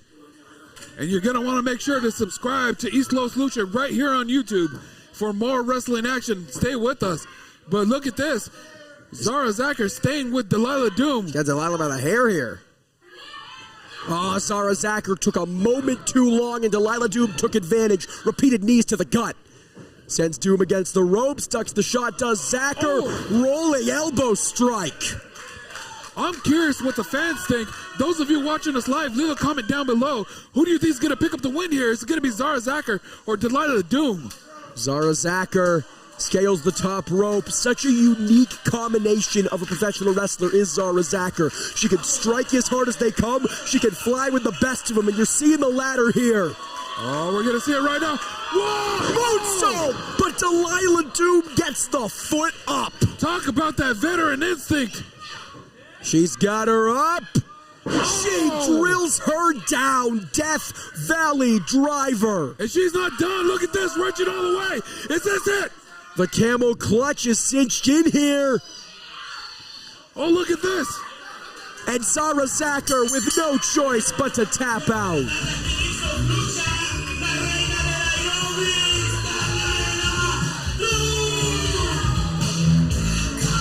Huge victory for Delilah Doom, but take nothing away from the young Zara Zacher. More than holding her own here. Oh, yeah, most definitely. But Delilah Doom keeps her spot as the alpha lady here at Eastlos Lucha.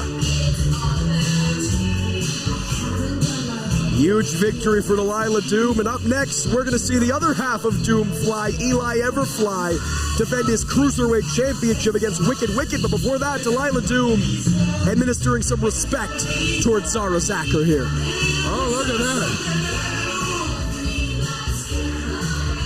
Now, clothesliner, do it. No. Come on, grow up, Pinky. Delilah Doom stands tall.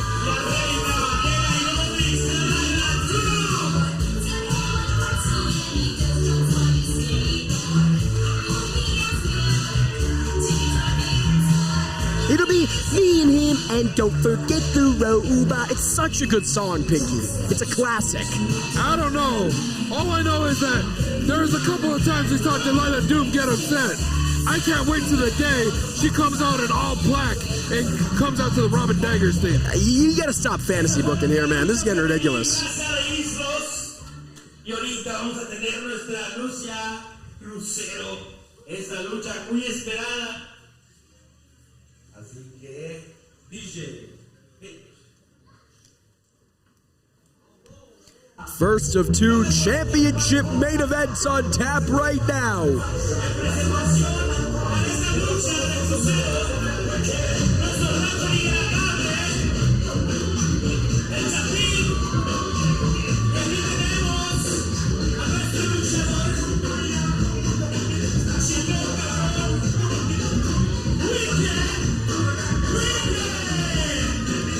Wicked Wicked, someone who has quickly been making a name for himself, cementing himself as a true pillar of the independent wrestling scene here in Southern California. The reigning Gen Z champion of Pandemonium Pro Wrestling, undefeated in singles competition, brings his talents to Eastlos Lucha and hopes to add another strap to his resume. Oh yeah, Wicked Wicked has been extremely impressive as of late. I recently saw him go one-on-one with Ray Rosas, and he took Ray Rosas to his limit. Will be interesting to see if he can do the same against another stalwart of the scene, our reigning Cruiserweight champion, La Mosca.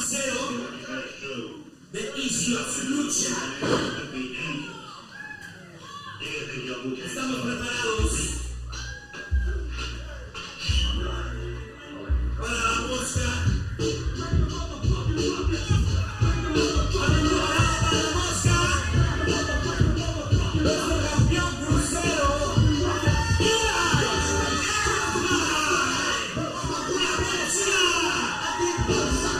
With the brand new entrance mask to boot, the champion looking on fire here tonight.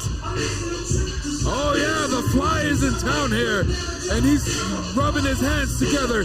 He's got a plan for Wicked Wicked, and he's bringing the ruckus. I think you can hear it.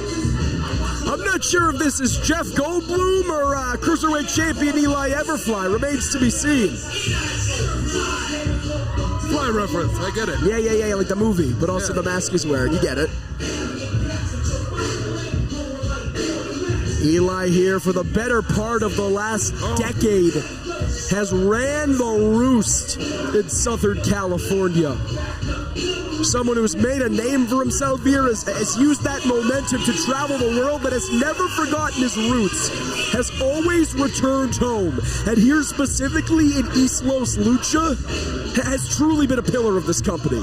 Oh yeah, there's no denying that at all. Won the championship back in October against Koto Hiro in a brutal death match.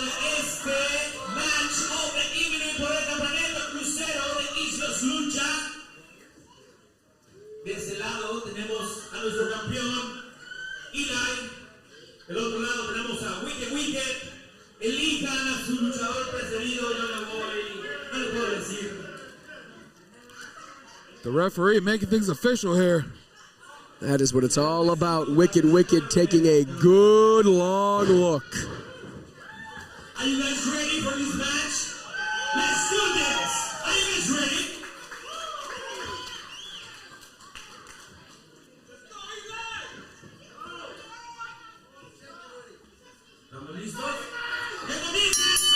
And here goes the bell, and I'm going to take a big breath right now because as soon as these guys start, I don't think I'm going to have another chance. Blink and you miss it. Action on tap here tonight. Once again, let us know you're watching along on social media.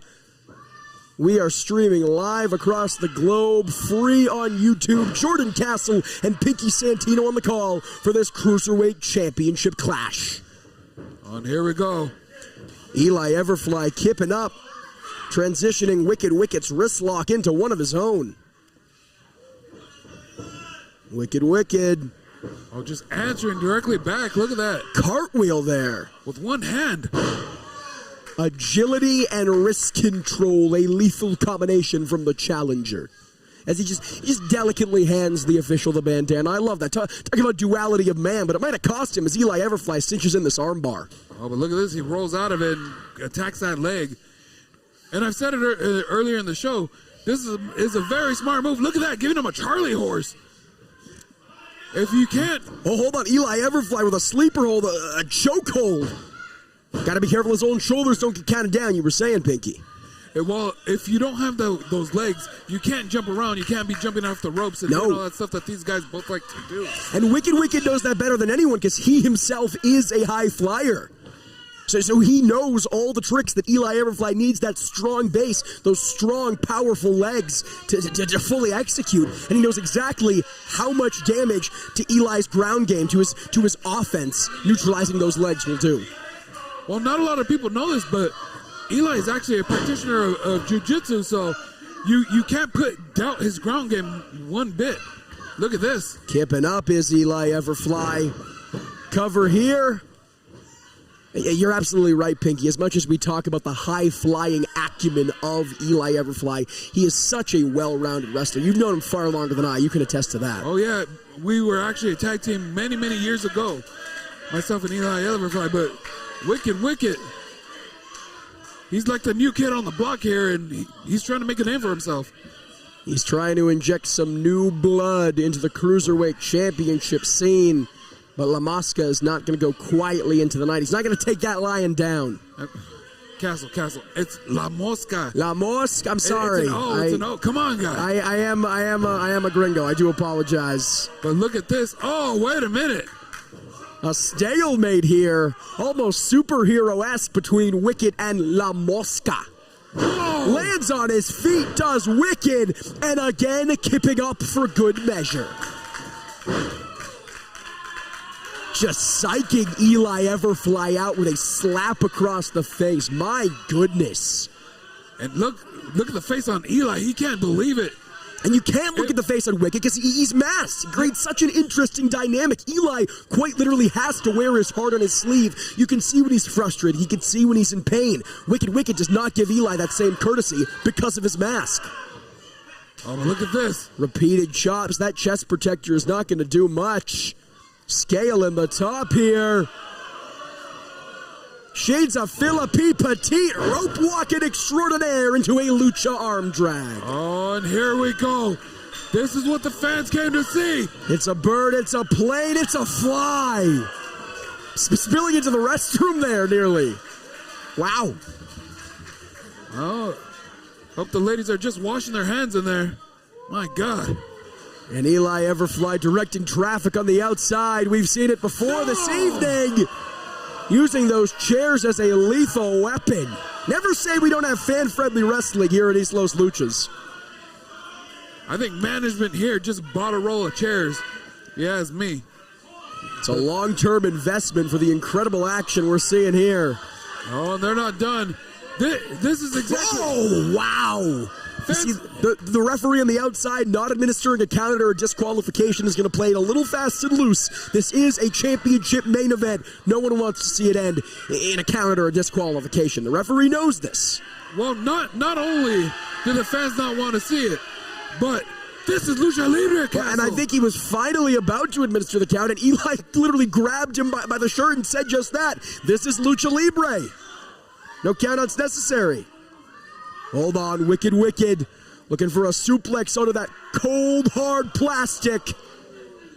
Oh, wait a minute. Wicked definitely the bigger man between these two, but Eli not letting it stop him, going for a suplex of his own, and drills him down. Look at the way that chair folded, Pinky. Almost like a falcon arrow right on top of that chair. Call it what you will, it hurt like hell. That much is sure. The neck of Wicked just slamming on that chair seat. Eli getting fired up here. He's got to be careful he doesn't waste, again, I sound like a broken record. I've said it countless times tonight, but it bears repeating.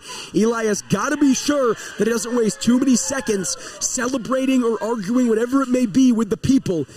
Every moment he spends on the outside, he gives Wicked time to recuperate. He might have given him time to recuperate, but look at this. I don't think they're done with the furniture. Just depositing Wicked on that chair, and a super kick levels him.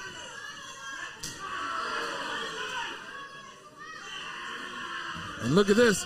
Wicked firing up himself. Oh, wait a minute, no! Oh, driver onto the chair! My God! Spiked directly on his back.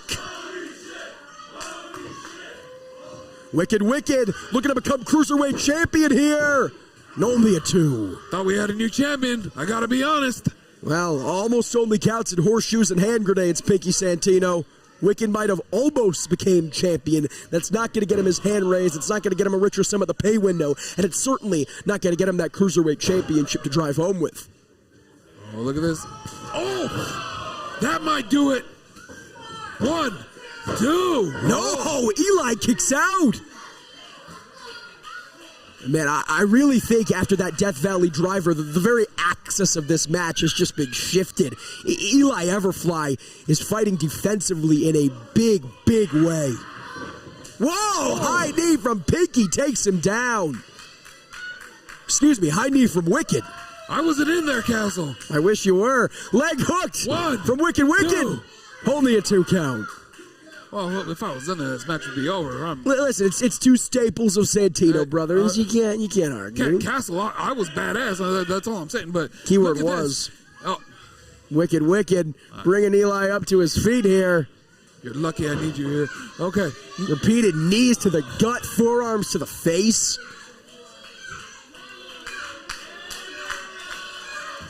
Oh, he's setting up for something big. Oh, huge running uppercut there. Castle, I think I saw the whole ring shift on that one. It's almost like someone took the video that we're watching right now and put it into fast motion. The speed and ferocity would say as much, but no, that's just Wicked Wicked. That's just how fast and hard he hits. Lands on his feet into a diamond cutter. This is a signature move of Wicked.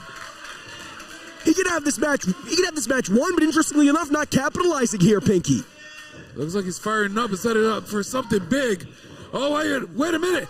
But gets caught with a cutter of his own, springboard variation from Eli Everfly. And Eli too tuckered out, too exhausted, too hurt, quite frankly, to capitalize and try to retain his championship. Eli, just keep him down. You'll go home with the title if you both just stay down. Well, Eli Everfly is a valiant competitor. He cares about Eastlos Lucha. He cares about these fans who administered their hard-earned money to be here. He cares about everyone taking the time out of their Sunday evening to tune in across the world free and live on YouTube.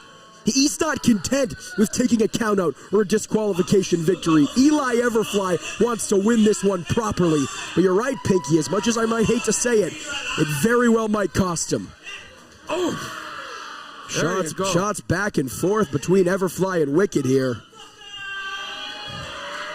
Wow! Be careful what you wish for, Everfly. The valiant wiggling of the tongue got him with a shot across the face, and now these two are saying, anything you can do, I can do better. These cruiserweights hitting hard and heavy. I think these blows. Oh! Wow! Clothesline takes Wicked down. Look at that swing for the fences. These blows could knock out the heavyweights. I'm telling you that right now. Yeah, cruiserweight wrestling might be associated with high flying, such as that sliced bread landed perfectly. Might retain the championship. Not today. But look at this. He's not done. Thinking that murder on Melrose, perhaps. Oh! Spikes him down. This one's over. It's got to be over. Package pile driver instead. But Wicked able to grab the bottom rope.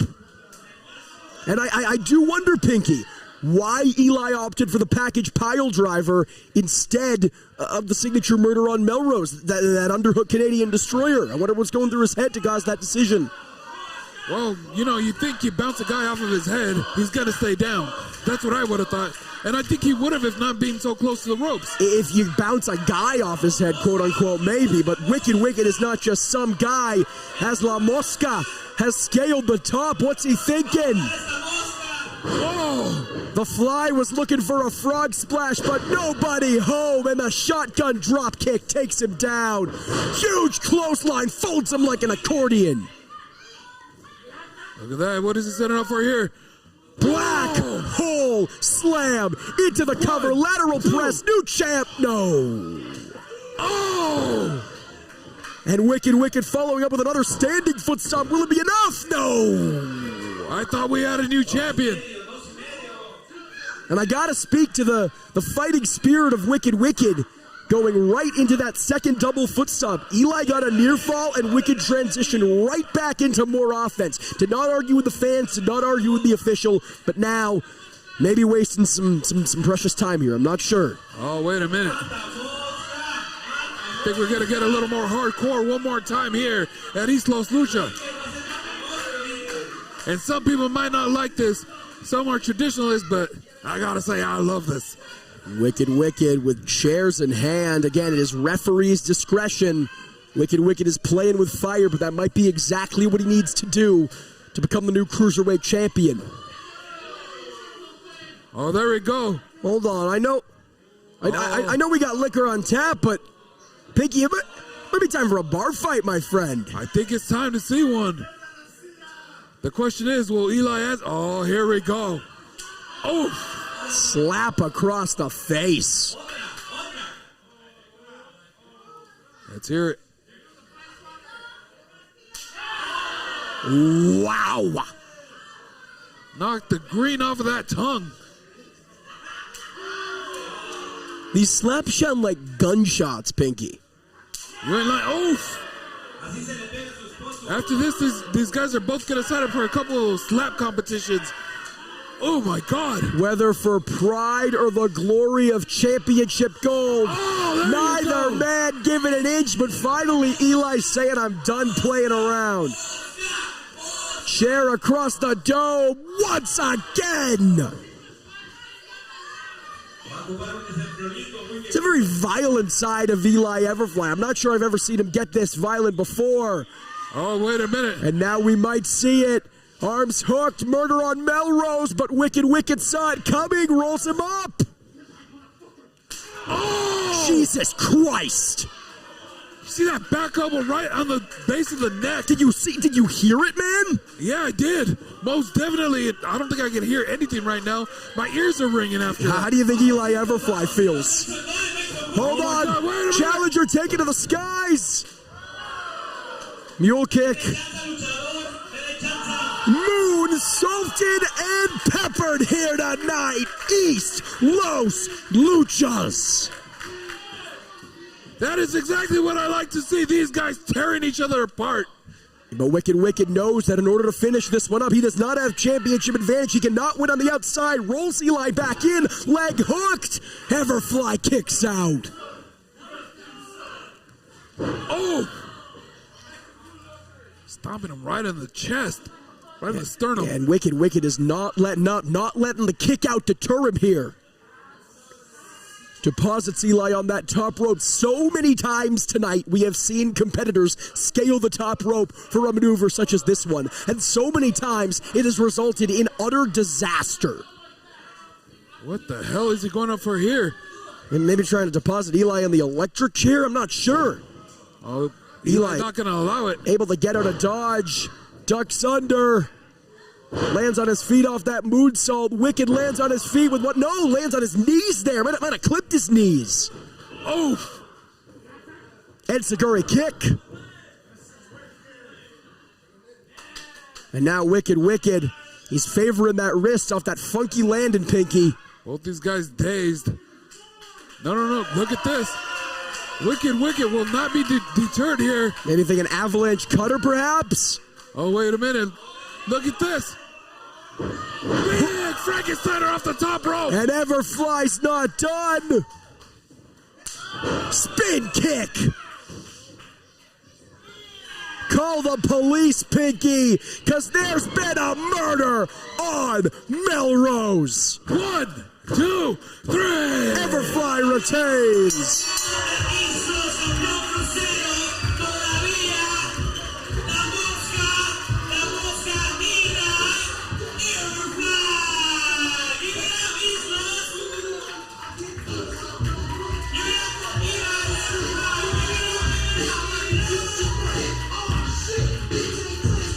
Cruiserweight champion retains, and what a reign it has been. What a war tonight between Everfly and Wicked. The whole show, from top to bottom, has been incredible so far.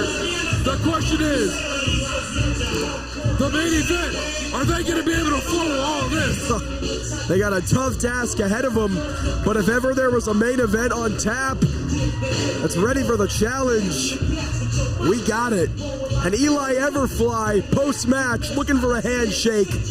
Respect between these two gladiators. Stop rolling your eyes, Pinky. They were doing so well when they were hurting each other. Only in the glorious sport of professional wrestling can two men beat and batter each other the way we just saw Eli Everfly and Wicked do unto one another, and then shake hands and hug and raise each other's hands high in the air. Only in the glorious sport of professional wrestling. Eli Everfly's reign of dominance continues. But will Doble Cara be able to say the same, Pinky? He's got a hell of a challenge ahead of him. Oh yeah, Fulgor, one of the most incredible luchadors in all of Southern California. Hell, he's been down in Mexico, he's been all over the world, and he's been tearing it up. So that is a huge question if Doble Cara is going to be able to retain that title. And I received word from the back shortly after the bell sounded for our last matchup that because of Mexican tradition, Mexican Lucha Libre tradition, Fulgor's pile driver has been banned for our main event. Oh, give me a break. Seismic shift. Will be very, very interesting to see how that plays into his strategy going up against the champion, Doble Cara. Well, let's head it to our announcer in the ring. Esta lucha es la lucha de campeonato de Eastlos. A toda la gente que no lo sabe, lo está sabiendo. Aquí está nuestro referee de la tarde, nuestro referee. ¿Cómo quieren a los referees aquí en Eastlos Lucha? Que se note el amor, que se note. Well, that's one thing I could agree with these fans on. I like to boo the refs too. You're a hater, man. Yeah, well, yeah. Bueno, como lo han visto en televisión, este luchador, alrededor de 14 años, se ha estado jugando en el estado de México. Si no lo conocen, ve aquí, desde Lucha Libre AAA. Viene desde Lucha Libre AAA, Fulgor. I feel like Pinky, at least here in North America, There are certain preconceptions about a luchador as being very small and svelte. Fulgor, the challenger here tonight, is anything but. This is a big, strong, beefy man. Yeah, did you see the size of his back? Jeez. The bell tolls. Can only mean one thing.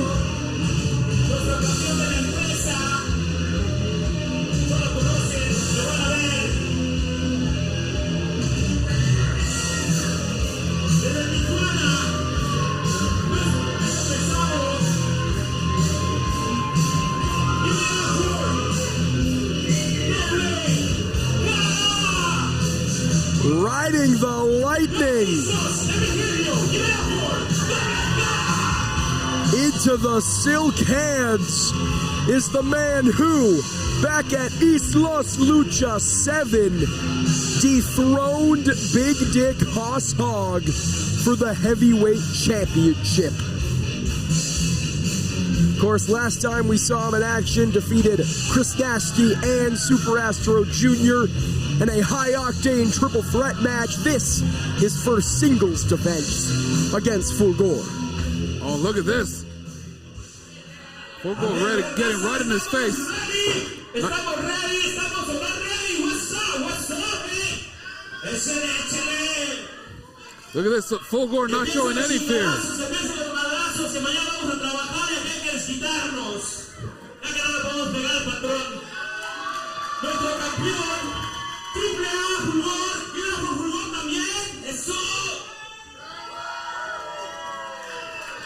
Our referee struggling to get things in control here. Yeah, if this is how much trouble he's having now, before the bell is even rung, how much do you think his hands are going to be full once the bell already rings? Oh, look at this.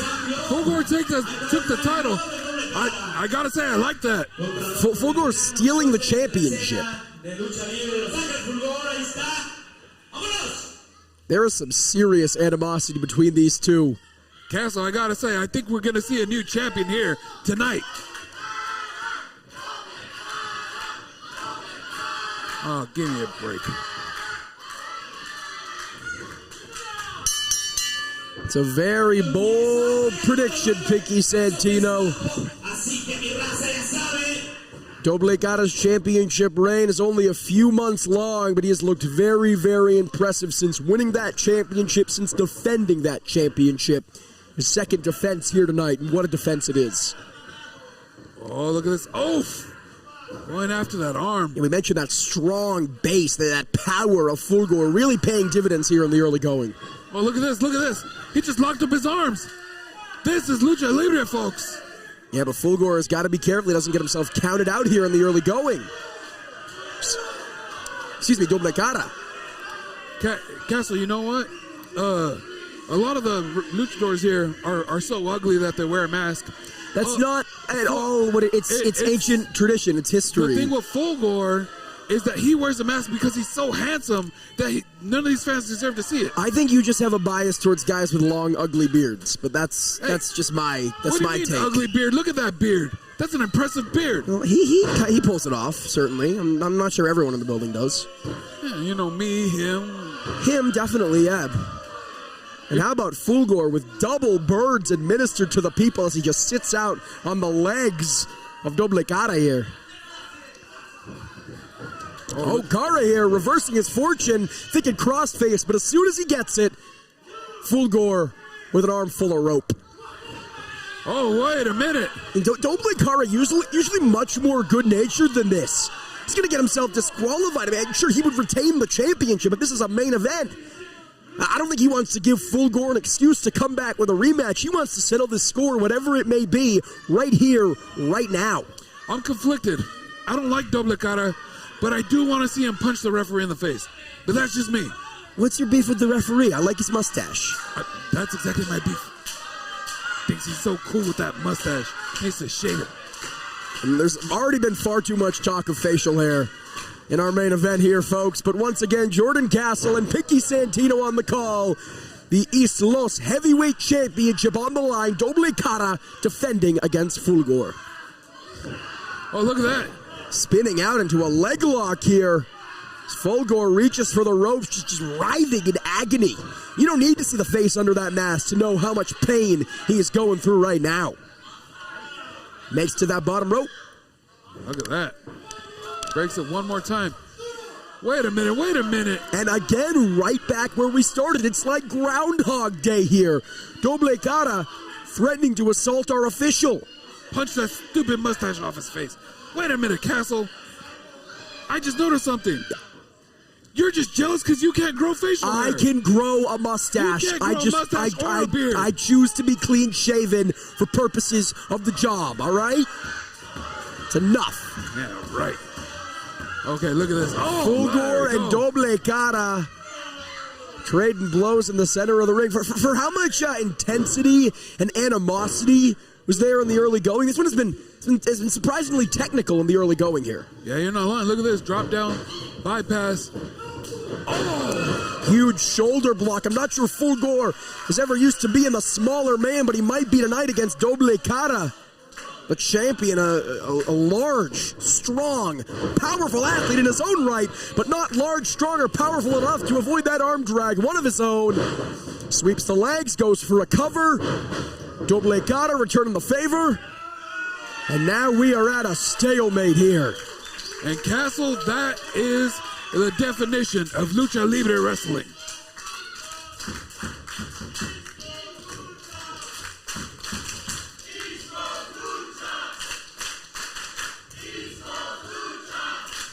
Doble Cara ducks under, wheelbarrow. Oh, gets deposited. Wheelbarrow, nothing. Fulgor had it scouted. My goodness. Lower back must be screwed. Is this a choke here? He's choking him. And, oh, look at those impressive push-ups. There's nothing impressive about choking a man out. It's highly illegal. It's impressive the way he does it. Look at the push-ups. I couldn't do a push-up that well, I'll tell you that much. Those chest muscles. The fans love it. Listen to this. He's telling the fans they're number one, I believe, Pinky. Yeah, I believe it. You believe the fans are number one? You've been talking about how much you hate the fans all night. The fans are not number one. Fulgor's number one. That's why he's going to walk away with the title. Fulgor number one, Mexico number one, Doble Cara Fui, something like that. Basement drop kick from Fulgor. Sends him down.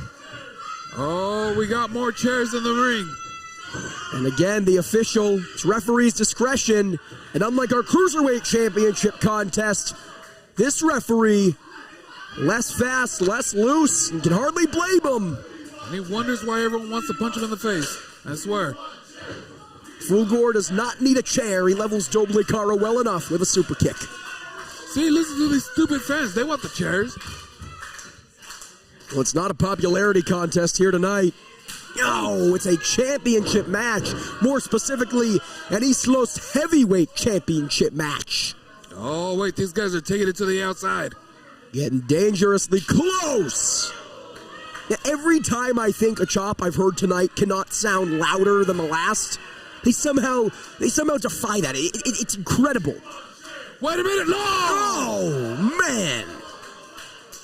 Doble Cara just spilling amongst those chairs. He's lucky if he didn't clip his neck on this hard linoleum floor here.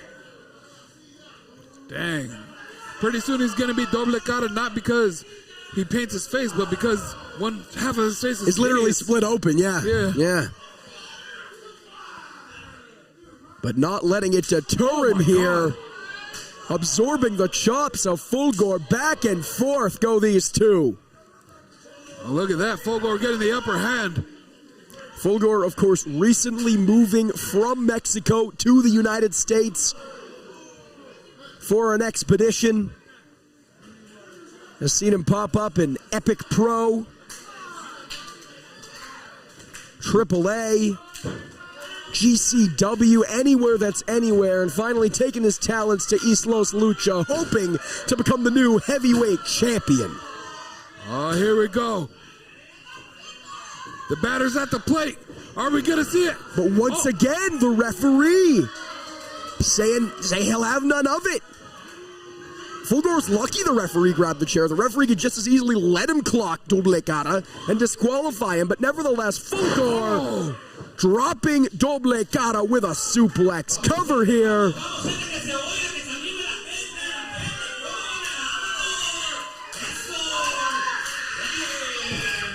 And the fans here firing up. Yeah, I mean, Fulgor's got to be careful. Every time that he pushes the referee or yells at the referee or gets in his face, he inches that much closer to disqualification, Pinky. Oh, wait a minute. Hold on. It was the inner thigh. It was the inner thigh, Castle. I'm not so sure about that. The referee's positioning was a little off, but Doble Kata gesturing towards his nether regions. I think Fulgor might have caught a hit below the belt. Fulgor's a really honest guy. If he says that it was the thigh, it was the thigh. Fulgor perched on the top and not even gonna give the fans the satisfaction of aerial offense. It's our main event and he can hardly afford to fly from the top rope. And what are you clapping for, Pinky Santino? It's great. He's a genius. Well, listen, you gotta give the devil his due, and I mean the literal devil if you see the goat horns emblazoned on his ring boots. Fulgor in firm control, but as soon as I say it, Doble Kata making me eat my own words. Oh no! Sends Fulgor face first into that ring post, rolls him up, sends him down with clothesline after clothesline, back elbow, backbreaker.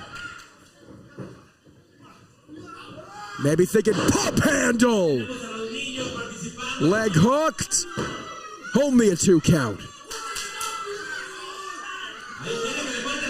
And I mean, this referee is earning his money here tonight. Both Fulgor and Doble Kata coming so close to cleaning his clock. Castle, this is East LA. I think if this ref keeps it up, he's going to get jumped out here. Doble Kata. Boot directly into the neck of Fulgor. Lateral press, very lackadaisical cover. And yeah, Fulgor able to kick out. Oh, yeah.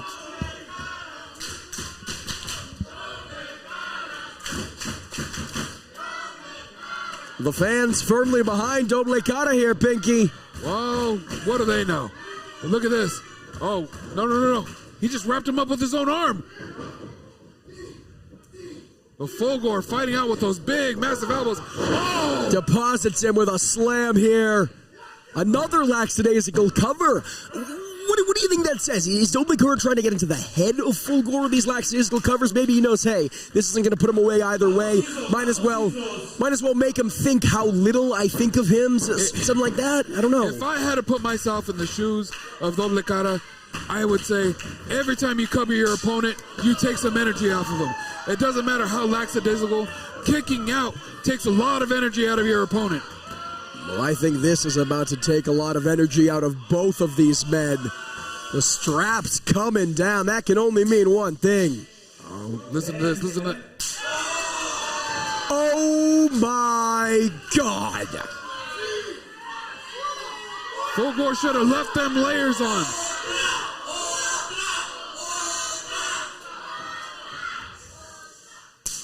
Oof! Reaching new decibels I did not know were possible. Breaking the sound barrier here tonight, Pinky.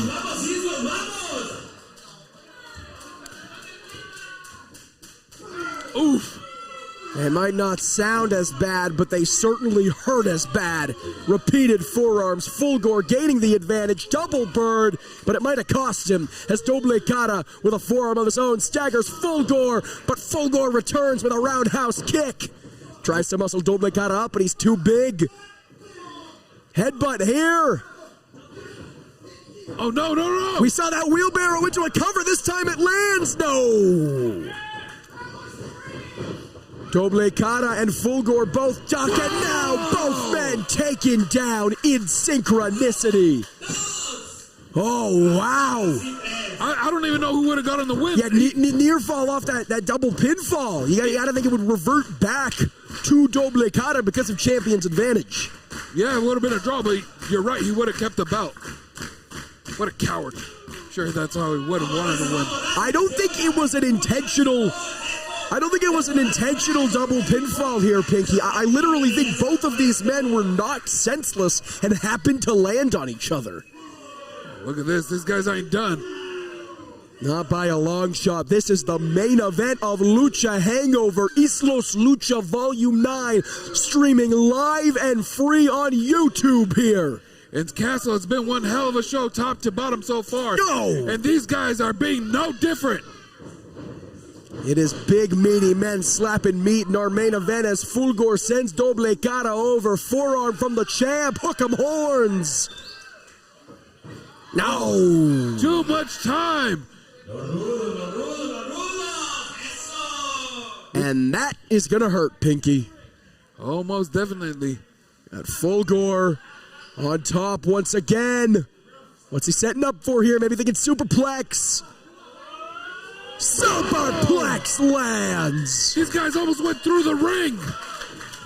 Cover here, very lackadaisical, arm draped over, and it wasn't enough. I don't know if that was lackadaisical. I think that was all he had left. I don't think it was intentionally lackadaisical, but I think, as you're right, as you say, Pinky, lackadaisical was all he could muster. And I do wonder if Fulgor had it in him to go for a deep cover, to hook those legs.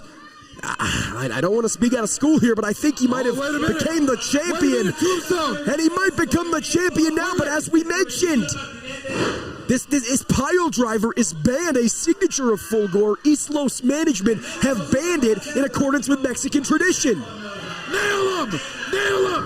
And finally the sick kick takes out the ref. Yes! Road Warrior pop here tonight. Fulgor goes for the roll-up. All right, what was that? That's... somebody came in and Dos Caras thinks he got the win. That wasn't the referee. That's Fulgor's brother.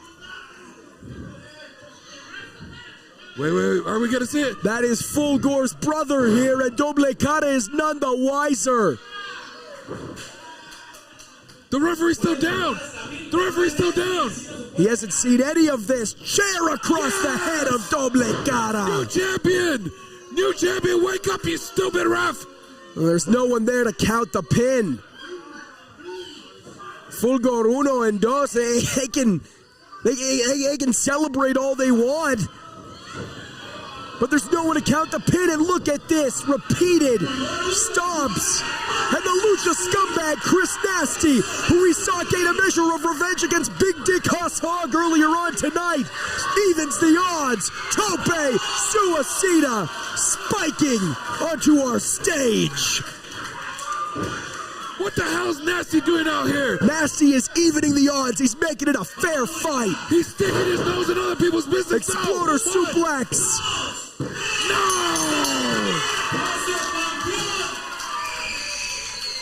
Doble Cara retains. Fulgor, who was not even scheduled for this championship match until this morning, nearly stole the gold.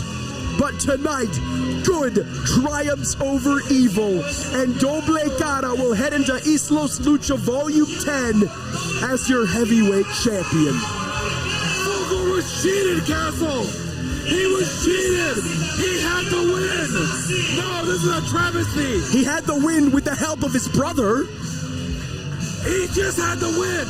He had the win, plain and simple, it's a travesty! Dos Caras retains the title! I hate to see it! Hold on. Fulgor with mic in hand. Oh, Eso que hiciste no está bien. Interferiste en la lucha contra mi canal. Y yo creo que eso no está bien, porque toda la gente vio, ¿sí o no? Well, yeah, I saw it. Nasty cheated. Eran tíos de caballeros de ellos dos. Y te metiste. Yeah, Nasty stuck his nose in where it didn't belong. That's exactly what he's saying. Arretaron a ustedes dos. A darles una oportunidad a que luchen contra nosotros. La mejor pareja que está ahorita en California. Wait, they just challenged him to a tag team match.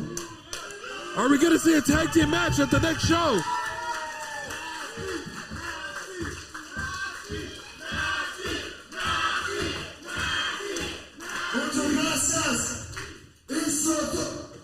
Oh my God! Chris Nasty with a low blow to Doble Cara. The hell? What? Chris Nasty, you should even the odds for Doble Cara against the Fulgor brothers. What the hell is this? Shut the hell up! You were supposed to be mi amigo. But what you do? You took this title. Now you're talking to me. Doble. Fuck you. Whoa! Well, perhaps Chris Nasty still holding grudges against Doble Cara after losing that triple threat match that also included Super Astro Jr. back at Eastlos Mania. But I mean, this is sick. Doble Cara just went through a hellacious main event, a beatdown for the Fulgor brothers. I don't believe my eyes. You know what? I hate that Fulgor lost, but I'm kind of loving this new side of Chris Nasty. He tricked everyone. Everyone loved him, and he said, well, I can't say what he said, but you heard it, Castle. You heard it right in the middle of the ring. Nasty truly living up to his name. Folks, we are out of time. For Pinky Santino, my name is Jordan Castle. This has been Eastlos Lucha Volume 9 Lucha Hangover. Subscribe, follow our socials, and we will see you back very, very soon. Good night, and thank you.